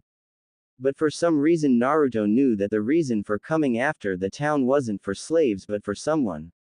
Apparently it wasn't Yuna they were after but a girl with her criteria. He could only wonder who the weirdo was. "So you're saying this guy commanded blood? Sounds like Anko-san's type of guy." Everyone chuckled at Mai's comment and she got a friendly whack from Anko on the back. "Hey Naruto, I saw Yuna giving you a big thank you kiss," Raiden called out in a teasing manner. Naruto simply grumbled at Raiden's comment. "Oh Naruto, you're going to grow up to become one hell of a heartbreaker." When Anko said that, everyone besides Naruto started to crack up at his expense. Naruto sighed out loud. Everyone seemed to be love teasing or making him embarrassed. "So you returned empty-handed?" a man asked. He was sitting on a chair. His hair was spiky white and he had two strips coming down his cheeks. He was wearing a colorful robe, which showed that the man must be color blind to wear such ridiculous clothes. "Yes, your intelligence was completely off. The girl didn't have the key, but I did find something interesting," the black-robed shinobi told the man. "Oh, what did you find this time, Asura?" the white-haired man asked Asura. Asura merely smiled and explained his fight with the blonde-haired kid. He was strong for a boy his age. "So Konoha doesn't seem to be in ruin after all. No matter, he is probably just random shinobi that will give his life for a flawed village," the white-haired man replied and looked up in a thoughtful fashion. "We must continue our search for the key. I must find that key," the white-haired man finished saying with a generic evil laugh right at the end. "I'm sorry I left you guys by yourself. I hope no one was hurt in the village," Naruto said in an apologetic tone. Anko looked at Naruto and shook her head. "Don't worry, it's fine. I mean, as long as you got that girl back, then it's fine. Besides, those mercenaries were more easier to fight than a group of genins," Anko told Naruto, who looked up at the stars as well. Mai and Raiden were asleep, which left Naruto and Anko to keep watch. Because of the fighting, they decided to keep watch in groups of two. "So," Naruto said, not sure what to say in such a silent situation. Naruto was never a person who could stay quiet in a silent time. "You have some great friends, kid. They really admire you," Anko told Naruto in a whimsical tone while staring at the night sky as well. Naruto though looked at Anko in confusion. He didn't know what brought up this conversation. "Well, they are great friends, but I haven't told them why the villagers hate me," Naruto answered the fishnet-wearing Junin. Anko looked at Naruto for a moment before answering. "At least you have a choice to tell people why the villagers hate you," Anko told Naruto, who looked up in surprise. Naruto didn't know there was someone like him in the village. "So, why did the villagers hate you?" Naruto asked Anko hesitantly. Naruto didn't want to pressure Anko into telling him. "My sensei was Orochimaru," Anko told Naruto, who looked shocked. Even though Naruto had met Orochimaru once, he couldn't help but think she shared some of his traits. "But Anko-san, no one in the village hates you. Actually, you have quite a few Junin friends," Naruto said in an incredulous tone. Anko merely smiled at Naruto's obvious disbelief. "Well, I have friends now, Naruto. You see, after all these years I have finally been able to gain the respect of my fellow shinobi. That's why I like you, kid. You keep trying and you work hard. So you deserve that promotion more than anyone else," Anko told Naruto, who smiled at Anko's praise. "For a second there you sounded like Super Fuzzy Eyebrows, with the hard work speech," Naruto said to Anko in a playful tone. Anko visibly shuddered to being compared to that fashion reject. Naruto just let out a low laugh at Anko's expense. That was another person to add to his list of precious people. Naruto knew that this night would be long, so took out his jutsu notebook to jot down all the techniques he knew. Ninjutsu. Mastered. Bunshin no Jutsu, Doppelganger Technique. Doden. Doryuden Earth Release. Earth Dragon Bullet. Doden. Doryuheiki Earth Release. Earth Style Wall. Doden. Doryu Taiga Earth Release. Earth Flow River. Futon. Datappa Wind Release. Great Breakthrough. Henge no Jutsu Transformation Technique. Kaden. Karyuden Fire Release. Fire Dragon Missile. Kaden. Karyu Enden Fire Release. Fire Dragon Flame Bullet. Kawarimi no Jutsu Body Replacement Technique. Kei's no Yeba Blade of Wind. Maisai Gakure no Jutsu Hiding Camouflage Technique. Nawanuke no Jutsu Rope Escape Technique. Shunshin no Jutsu Body Flicker Technique. Konoha Shunshin no Jutsu Tree Leaf Body Flicker. Tsuchi Bunshin no Jutsu Earth Doppelganger Technique. Kei's no Yeba Blade of Wind. Bunshin Daibakua Clone Great Explosion. Doden. Doryu Joheiki Earth Release. Earth Flow Rampart. Doden. Doroku Geishi Earth Release. Earth Shore Return. Doden. Shinju Zanshu no Jutsu Earth Release. Inner Decapitation. Doden. Dochu Aigyo no Jutsu Earth Release. Underground Projection Fish Technique. Shozen Jutsu Mystical Palm Technique. Shuriken Cage Bunshin no Jutsu. Cage Bunshin no Jutsu. Rasengan. Kuchio's no Jutsu. Kanashibari no Jutsu. Mizu Bunshin no Jutsu Water Clone Technique. Sweden. Bakusui Shoha Water Release. Exploding Water Shockwave. Sweden. Daibakufu no Jutsu Water Release. Great Waterfall Technique. Sweden. Suiryuden no Jutsu Water Release. Water Dragon Blast Technique. Sweden. Sujinheki Water Release. Water Encampment Wall. Naruto looked at the list with a smile. Even though this looked a lot, there's so many other jutsus in the world. Naruto wanted to master as many techniques as he possibly could. Original jutsus. Mastered. Wind Release. Wind Dragon Technique. Wind Release. Hurricane Upper. Wind Release. Screw Upper. Wind Release. Double Cyclone. Wind Release. Spiral Wind. Wind Release. Cyclone Fury. Wind Release. Hot Air Explosion. Rising Kicks. Shining Fist. Burning Knuckle. Shining Knuckle. Charka Wave. Wind Cutting Kick. Rising Dragon Wind Uppercut. Spinning Dragon Wind Uppercut. Power Dunk. Final Dunk. Chakra Geyser. Masogi. Raging Storm. Raging Demon. Wow, that's some list of techniques for someone your age. Did you make all of those original techniques? Naruto heard Anko ask him. She was sitting next to and was reading the list. Naruto though didn't keep his list of wood element techniques with him, as Sandaime told him not tell anyone. Yeah, these are the techniques I mastered. There are many more techniques I can make, Naruto replied back. Naruto had his whole life to make a library of techniques. The four shinobi were at the gates of Konoha. It seemed they wouldn't be receiving a mission for at least a week and should rest up. Naruto though felt something was wrong, like the air was too thick with tension. Well, I'm going to go home for some R&R, so see you later guys, Mai told the rest of the group as she ran back home.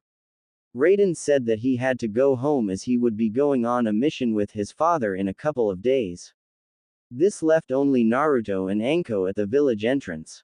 Well, I should give this mission report to the Hokage. Well done on a mission success. So why don't you go have ramen or something? Anko said to Naruto as she walked off to the direction of the Hokage's office. Naruto stood standing there on his own looking like a fool. Naruto thought to himself that he would get a meal at the ramen stand. Naruto. Naruto heard a familiar voice call out to him. He spun around to see Sakura standing there, and from the looks of it she had been crying. What's wrong, Sakura-chan? Naruto asked in a concerned voice. But 2 words from Sakura confirmed to Naruto his suspicion. Sasuke's gone. Naruto couldn't believe what Sakura had just said to him. It made no sense. Why would Sasuke leave a village that seemed to worship the ground he walks on? He would leave a village that would probably train him and give him anything he wanted. Naruto was still digesting the information that Sakura had given him. Apparently she had tried to stop him from going. Judging from her appearance, Naruto could deduce that didn't work at all. Naruto also learned that Kiba, Choji, Neji and Shikamaru went after Sasuke. Even though Naruto could care less for that attention-seeking prick, he couldn't say no to his friend. Naruto quickly bit his thumb and did a number of hand seals, then slammed his hands onto the ground. Kuchio's no jutsu, summoning technique. Smoke surrounded the area Naruto had slammed, and when it cleared it revealed a small monkey. The small monkey wore a small red vest and had the leaf headband around his waist. He looked a lot like Enma except not that menacing. Saru, I need you to tell me where the highest source of chakra is coming from and if it is abnormal. Naruto asked the small monkey, who nodded. The little chimp closed its eyes and started to feel for chakra. When Naruto first summoned a monkey, the old Hokage told him that each summons has a purpose. They all have unique gifts, which can help you. Naruto, I sense a very high and unusual chakra source over in that direction. Follow me, the little chimp told Naruto. Naruto looked back at Sakura and smiled. Sakura, I will try my best to get Sasuke back, don't worry, Naruto told Sakura with a big grin and ran off in the direction of the abnormal chakra. Naruto knew that he needed to catch up, so he absorbed the chakra from his weights back into him. Naruto had only done this once, and that was when he was fighting Gaara. But Naruto never knew how much stronger he was without them and literally tore off in Sasuke's direction. He was running at speeds he could never dream of and knew that these weights were doing its job. Naruto's summon told Naruto that Sasuke had just started to move, meaning that Naruto needed to catch up quicker. He would be in Sound Country and all would be lost. Naruto didn't question to himself why Sasuke did what he did, but knew that this was all Itachi's fault. Naruto really couldn't blame the guy for hating his brother. What Itachi did was completely unforgivable, but the manner in which Sasuke took the clan's slaughter was something to question. Naruto could feel Sasuke's chakra only a few miles away and knew he had made it. Naruto exited the forest to find Sasuke standing on top of one of the statues that overlooked the river. Naruto slowly approached the area that seemed befitting for a huge fight. A river stretched along the land where two statues seemed to guard it from anyone. So it's you. I was hoping that it would come to this, Sasuke shouted out to Naruto, while his back was turned to him. Naruto sighed as he looked at Sasuke's posture. Sasuke looked like he wanted to fight someone, and Naruto was the perfect opponent. Usually a person in my position would say some heart-wrenching stuff, but you know what, I really don't give a shit about you. The only reason I am even here is because of Sakura. So let's cut the bullshit and fight, Naruto said to Sasuke in a tired tone. Sasuke seemed to look pissed off by Naruto's lack of passion. Fine, Uzumaki, I'm going enjoy showing you who is the genius, Sasuke uttered with a growl. Naruto wasn't one with words and charged Sasuke with speed Sasuke didn't think even existed. Naruto landed a powerful right punch to Sasuke's face, creating a powerful crunching sound. The Uchiha survivor flew back and landed against a cliff wall. Naruto withdrew his hand and looked at his handiwork. Naruto had never fought at full power before, and it felt amazing fighting with this power. Sasuke landed on the floor and coughed up a fair amount of blood. He slowly brought his hand up to wipe the blood of his mouth. Sasuke looked up to Naruto and his anger grew tenfold. Looking at the blonde Chunin, Sasuke only felt this much anger when he thought about Itachi. Impossible, how can he have this much strength? It was only one punch, but I feel like crap. Sasuke thought to himself with rage. Sasuke got up and straightened himself out and closed his eyes. Sasuke knew that he would have to fight at full strength, if he was going to beat Naruto. Naruto was standing on top of the statue and he looked at Sasuke to see he was concentrating. Take this Uzumaki, Sasuke shouted out with rage. Naruto looked at Sasuke, who took in a deep breath and started to run at him at a frenzied pace. Naruto knew exactly what jutsu he was going to use and smirked to himself. Naruto quickly did a number of his own hand seals and waited for Sasuke to do his jutsu. Sasuke jumped above Naruto and released his fireball upon Naruto. Kaden. Gokaku no Jutsu, fire release. Great fireball technique. Naruto looked at the fireball as it approached him and released his jutsu. Sweden. Sukoden no Jutsu, water release. Water shark missile technique. As the shark of water and fireball met each other, the result was an even match. Naruto showed that his hardened training and constant trial and error methods paid off, giving him great mastery of water-based attacks. When both Justice finished, Sasuke didn't give Naruto a chance to catch his breath and he quickly charged him with taijutsu. Naruto looked at the slow movements that Sasuke seemed to be making and put his hands in his pockets. Sasuke let loose a barrage of attacks in perfect synchronization. But Naruto dodged the fists and kicks like it was nothing. The movement's Naruto and bored expression enraged Sasuke further as he tried to land a punch on him. Naruto didn't even need to block his attacks, he merely sidestepped or twirled out of the way. Not even using his hands to aid in any movements. Sasuke though couldn't hold his anger anymore. Stop playing games and fight me. Sasuke shouted out with anger.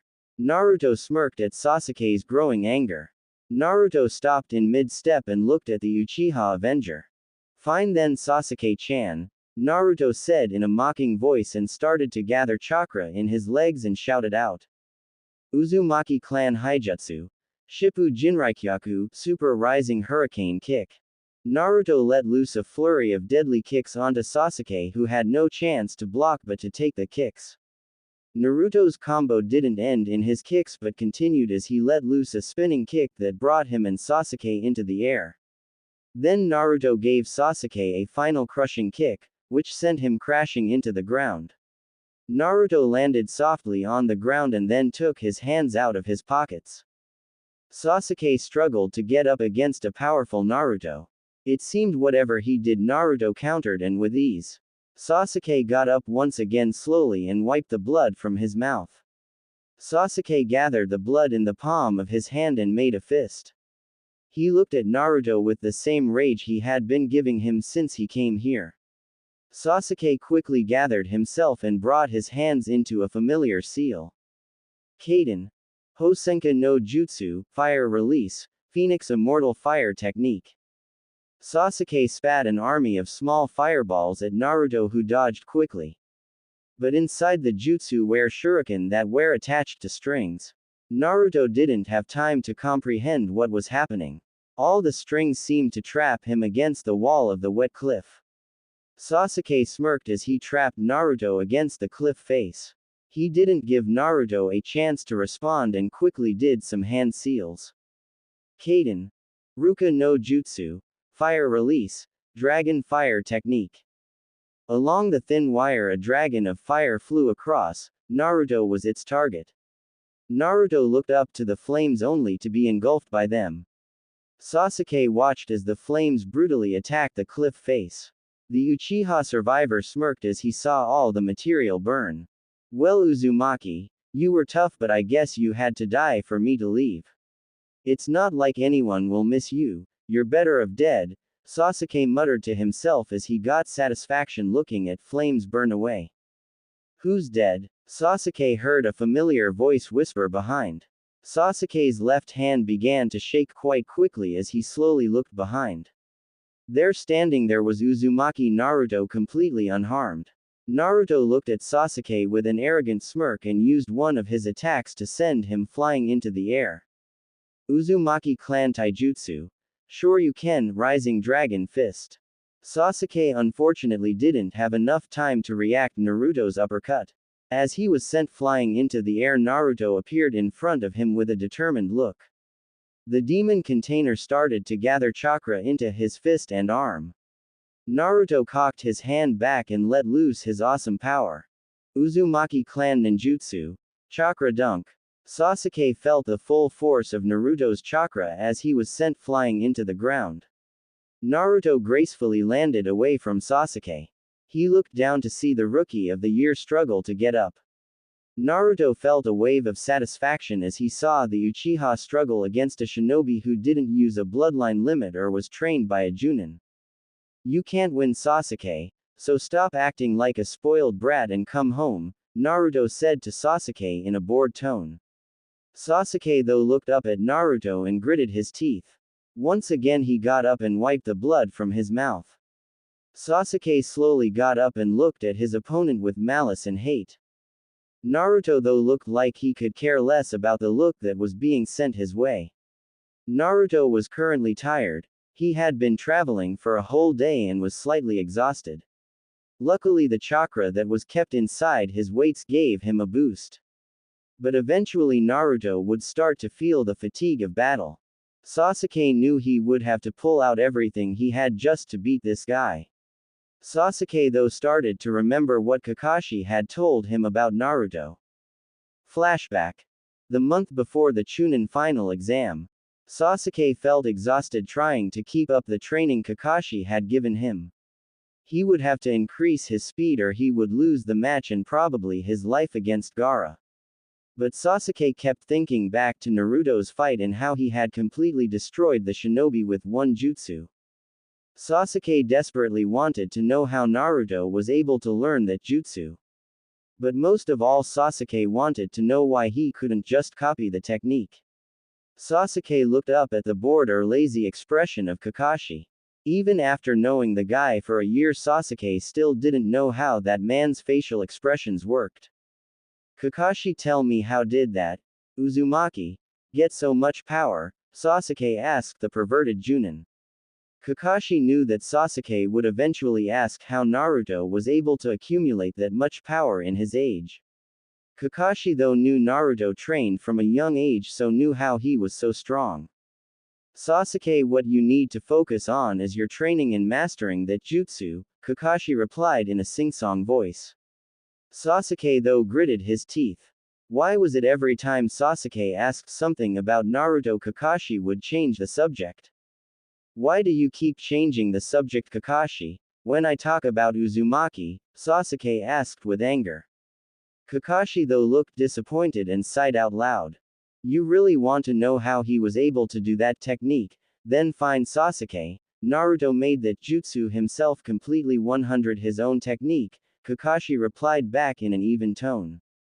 Sasuke just looked shocked that a person his age was able to create such a powerful technique.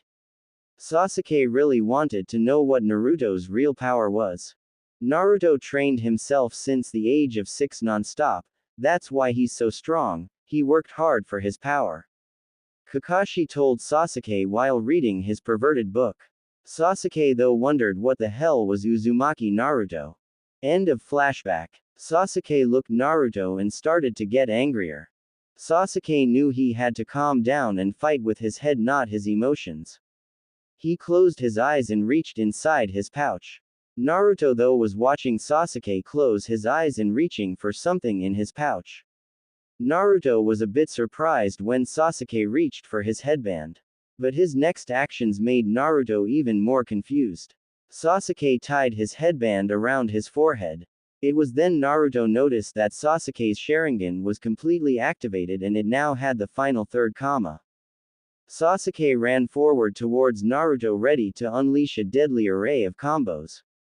The demon container was ready for anything Sasuke unleashed on him. They both exchanged blows. Sasuke seemed completely different with his Sharingan fully operational. Out of the 10 kicks and punches Naruto let loose, Sasuke dodged 3 and blocked 6. His last punch connected with Sasuke's face, sending him soaring into the air and landing few feet from the river. Naruto looked down on Sasuke and though, does the Sharingan really make that much of a difference? Sasuke though quickly got back up and was ready to fight once more. Tsunade wasn't having a great day at all. First her sake supply ran out and she was dry for the whole day.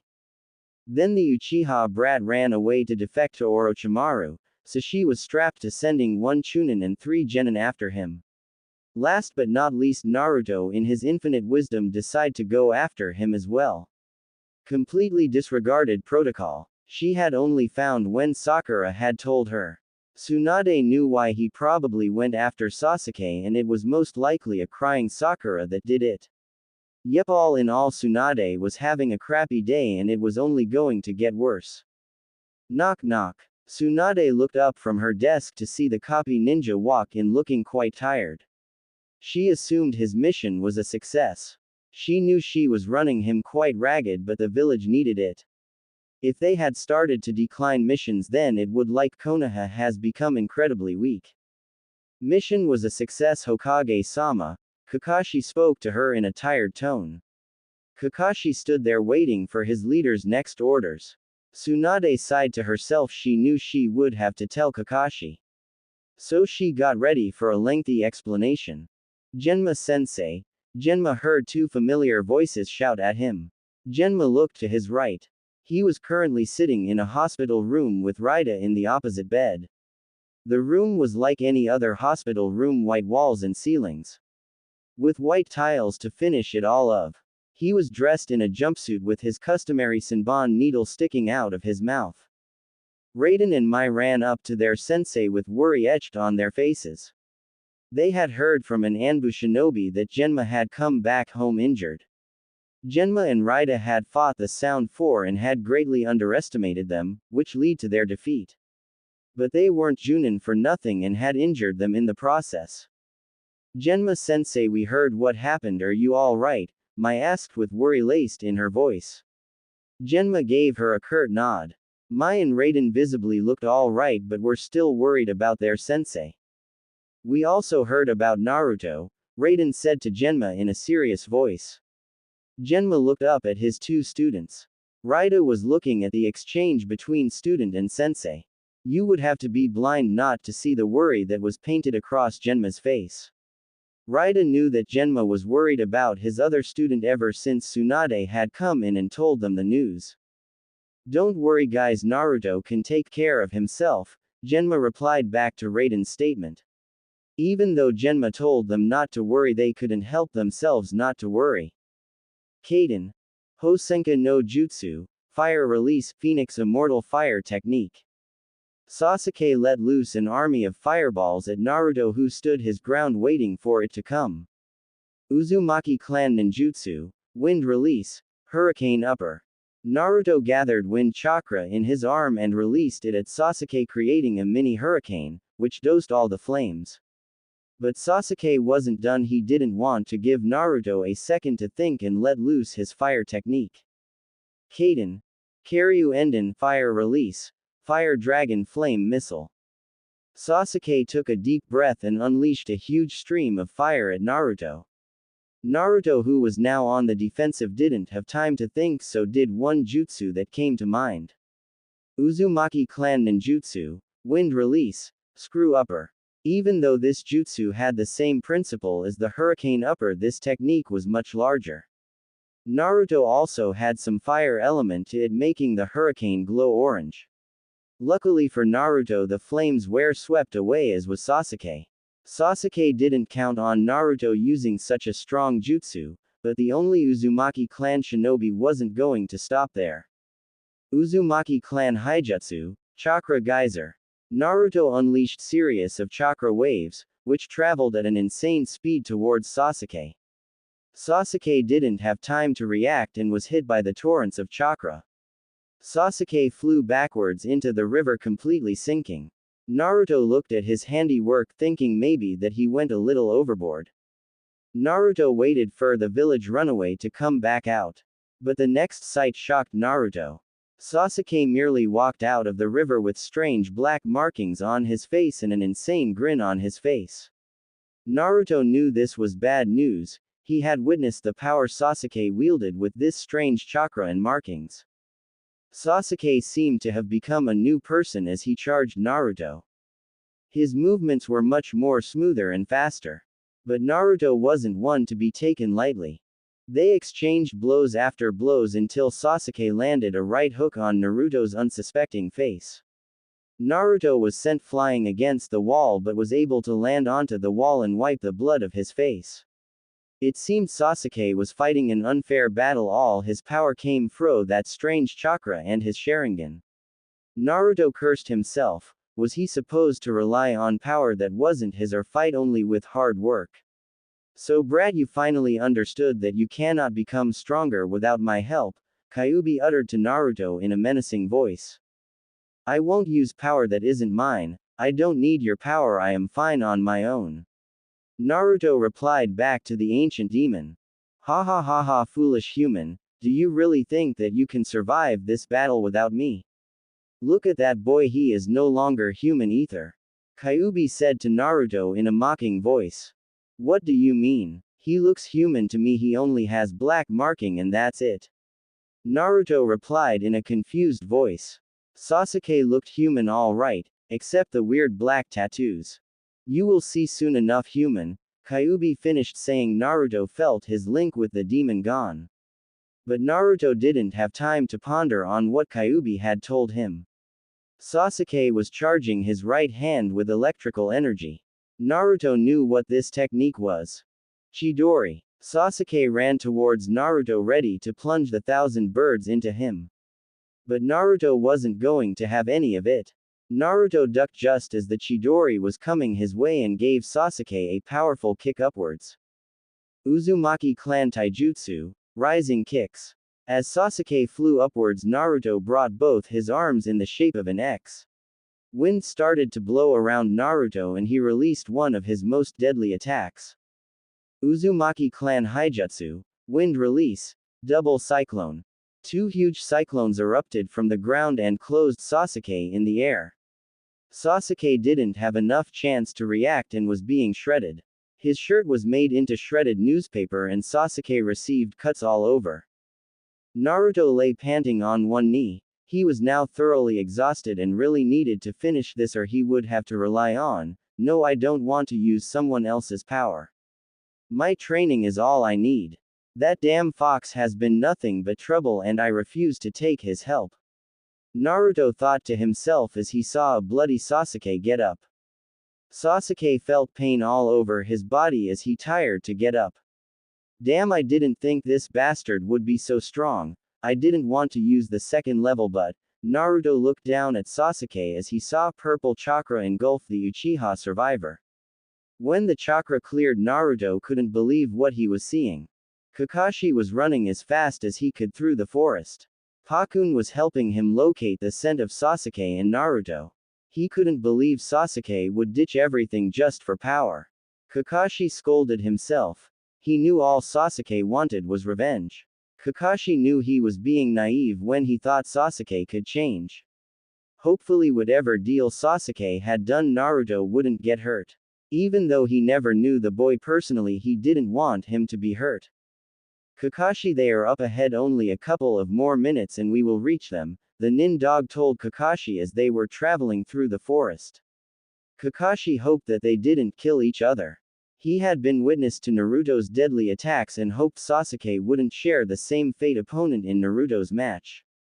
Please don't kill each other, Kakashi whispered into the forest, hoping they wouldn't do something foolish. Naruto looked at the new Sasuke and felt disgusted. He looked like a monster. How could he let Orochimaru do something like that to him? Kyuubi's words were now making sense. Sasuke, look at yourself, you don't look human anymore. Was it really worth selling your soul to the devil for something as petty as revenge? Naruto asked Sasuke, who didn't respond but looked more evil. Naruto sighed as he looked at Sasuke forming another Chidori in his right hand. It seemed the Uchiha was too far gone to do anything.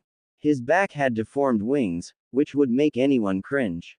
Naruto laughed to himself when he thought about Sasuke's fangirl's response to his new visage. He started to hear light chirping noise coming from the Chidori. Naruto knew he had to use that jutsu. It would be the only way to stop the crazed shinobi. Naruto had never tested this technique and it had a vital flaw. But that flaw was also why this jutsu would work. Naruto slowly brought his headband over his eyes. He started to listen to where the noise was coming from. Sasuke looked up to see Naruto bring his headband over his eyes. Sasuke smirked, thinking that he had won this battle. Uzumaki, you wouldn't understand what it's. Sasuke started to speak but was cut off by an angry Naruto. Sasuke, I really give a flying fuck, okay, so shut up. Stop with your little pity party about how you have no family because I really don't care. Naruto replied back with rage and anger laced in his voice. That's all Sasuke ever said, Itachi this, Itachi that, I have no family. It was getting old really fast. Sasuke seemed even angrier, if that was even possible. Naruto though brought out his left elbow in front of him. He brought his right all the way back. He started to gather as much chakra as possible. Sasuke wasn't going to stand and take Naruto's obvious mockery any longer and charged at him with full speed across the river. Naruto started to hear the Chidori coming closer ever so quickly. Sasuke, you know your biggest weakness is, you rely too heavily on that Sharingan of yours. Naruto said to Sasuke with confidence.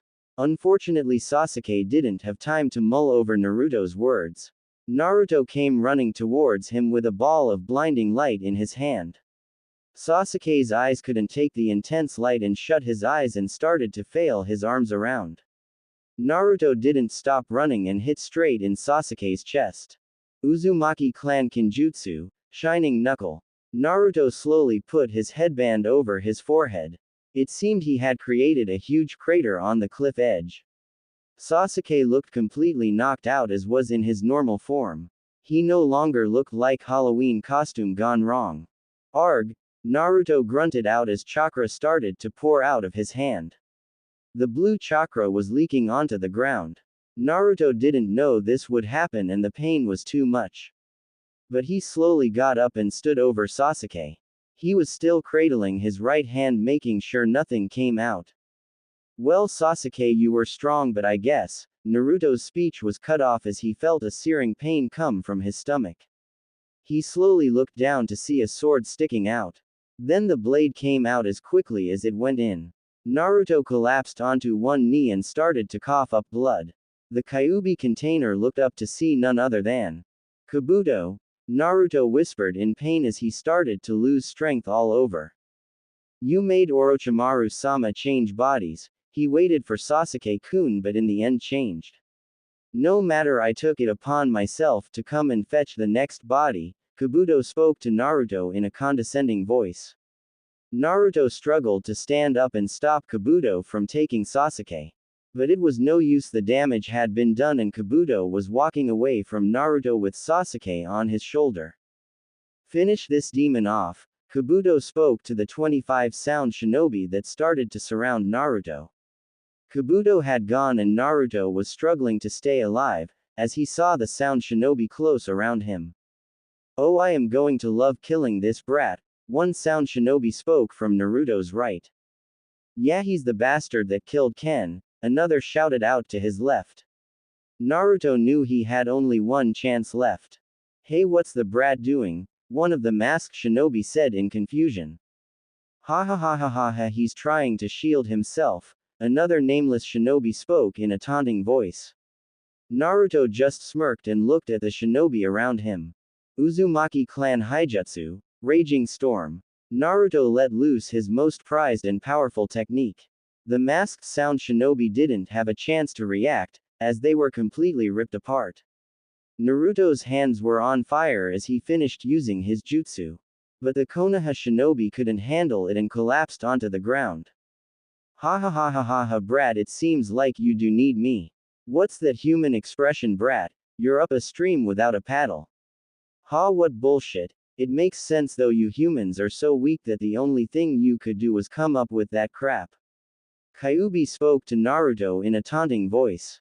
But Naruto couldn't respond as he felt his life slipping away. Know this, brat, the only reason you're alive is because of me and not your training, ha ha ha ha ha, Kyuubi told Naruto as he slipped into unconsciousness. Naruto heard people speaking around him and he let out a big groan. He kept hearing his name being called out by many people. But then it all stopped and Naruto slowly opened his eyelids. His vision was clouded with nothing but the color white. Damn, what's with all the white? Naruto muttered in a weak voice. Naruto felt very tired and fatigued. He tried getting up but his body wasn't answering his calls. Hey there Naruto, let me help you up. Naruto felt someone bring his body into a sitting position. He looked to his right to see Genma was the person who helped him up. He looked around the room to see Maki was also sitting with a look of relief on her face. You gave us all quite a scare there Naruto. A lot of people were worried, Genma said to Naruto with concern in his voice. He pointed towards the table next to Naruto's bed that was littered with get well soon cards and flowers. Naruto looked surprised that so many people were worried about him. Please, Naruto, don't listen to this lazy ass. He was the one who was most worried. He hasn't left your side since you came back. You're supposed to be a Junin, so why aren't you doing any missions? Maki informed Naruto and scolded Genma. Genma had a faint blush on his cheeks. Naruto smiled at the light banter that was going back and forth between the two. Even though most Genma would say would be one word. Naruto looked down as heard what happened to him after the fight. It seemed he was found in a crater with bodies of sound shinobi littered around him. Kakashi had found and brought him straight to the hospital. He would have to thank the one-eyed shinobi for saving his life. Naruto felt bad that he couldn't bring back Sasuke and felt weak for it. Genma, who was watching his student's face, knew that he was beating himself up over the fight. Genma-sensei, how long have I been out? Naruto asked his sensei of 2 years. 1 week Naruto. Naruto heard a voice call out from the door. It was none other than Tsunade herself standing there. Tsunade told Naruto of the details of what exactly happened and expected him to give her a full report on what happened. All of Naruto's friends visited and were glad to see he was now fully conscious. Sakura had been devastated that Sasuke didn't come back but was glad Naruto was not hurt that badly. She had told Naruto that she would become stronger and next she would come along to bring back Sasuke. All in all, Naruto was glad that everyone was happy with him. Yo kid, what's with the spaced out look? Naruto looked to see where that voice came from and saw the perverted hermit himself, Jiraiya, sitting on the windowsill. Ero Sennin, Naruto muttered with distaste. Jiraiya seemed offended that he would call such a great shinobi such rude words. Anyways brat, I am here to tell you something. Naruto looked intrigued at the pervert's serious face and listened to what he had to say. Naruto was currently packing up some stuff for his training trip of 2 years. He would be going with Jiraiya and learn about different shinobi countries and more techniques. Even though this was a dream come true, Naruto couldn't help but feel sad. Naruto was packing so quickly he didn't realize that he dropped something. Naruto looked down to see the Hokage's gold card was on the floor. He slowly picked it up and sat down on his bed.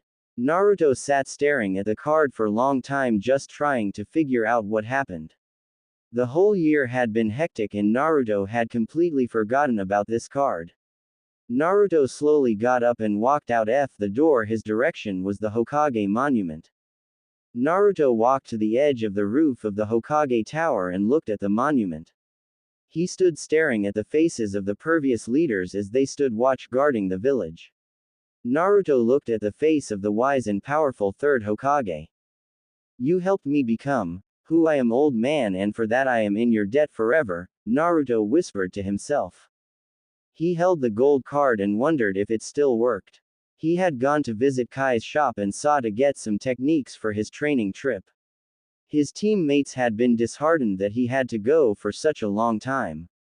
But they both knew Naruto wouldn't be long gone and would come back stronger than ever. For Naruto, so much had changed since he began his training. Those years seemed to be lifetime ago to Naruto.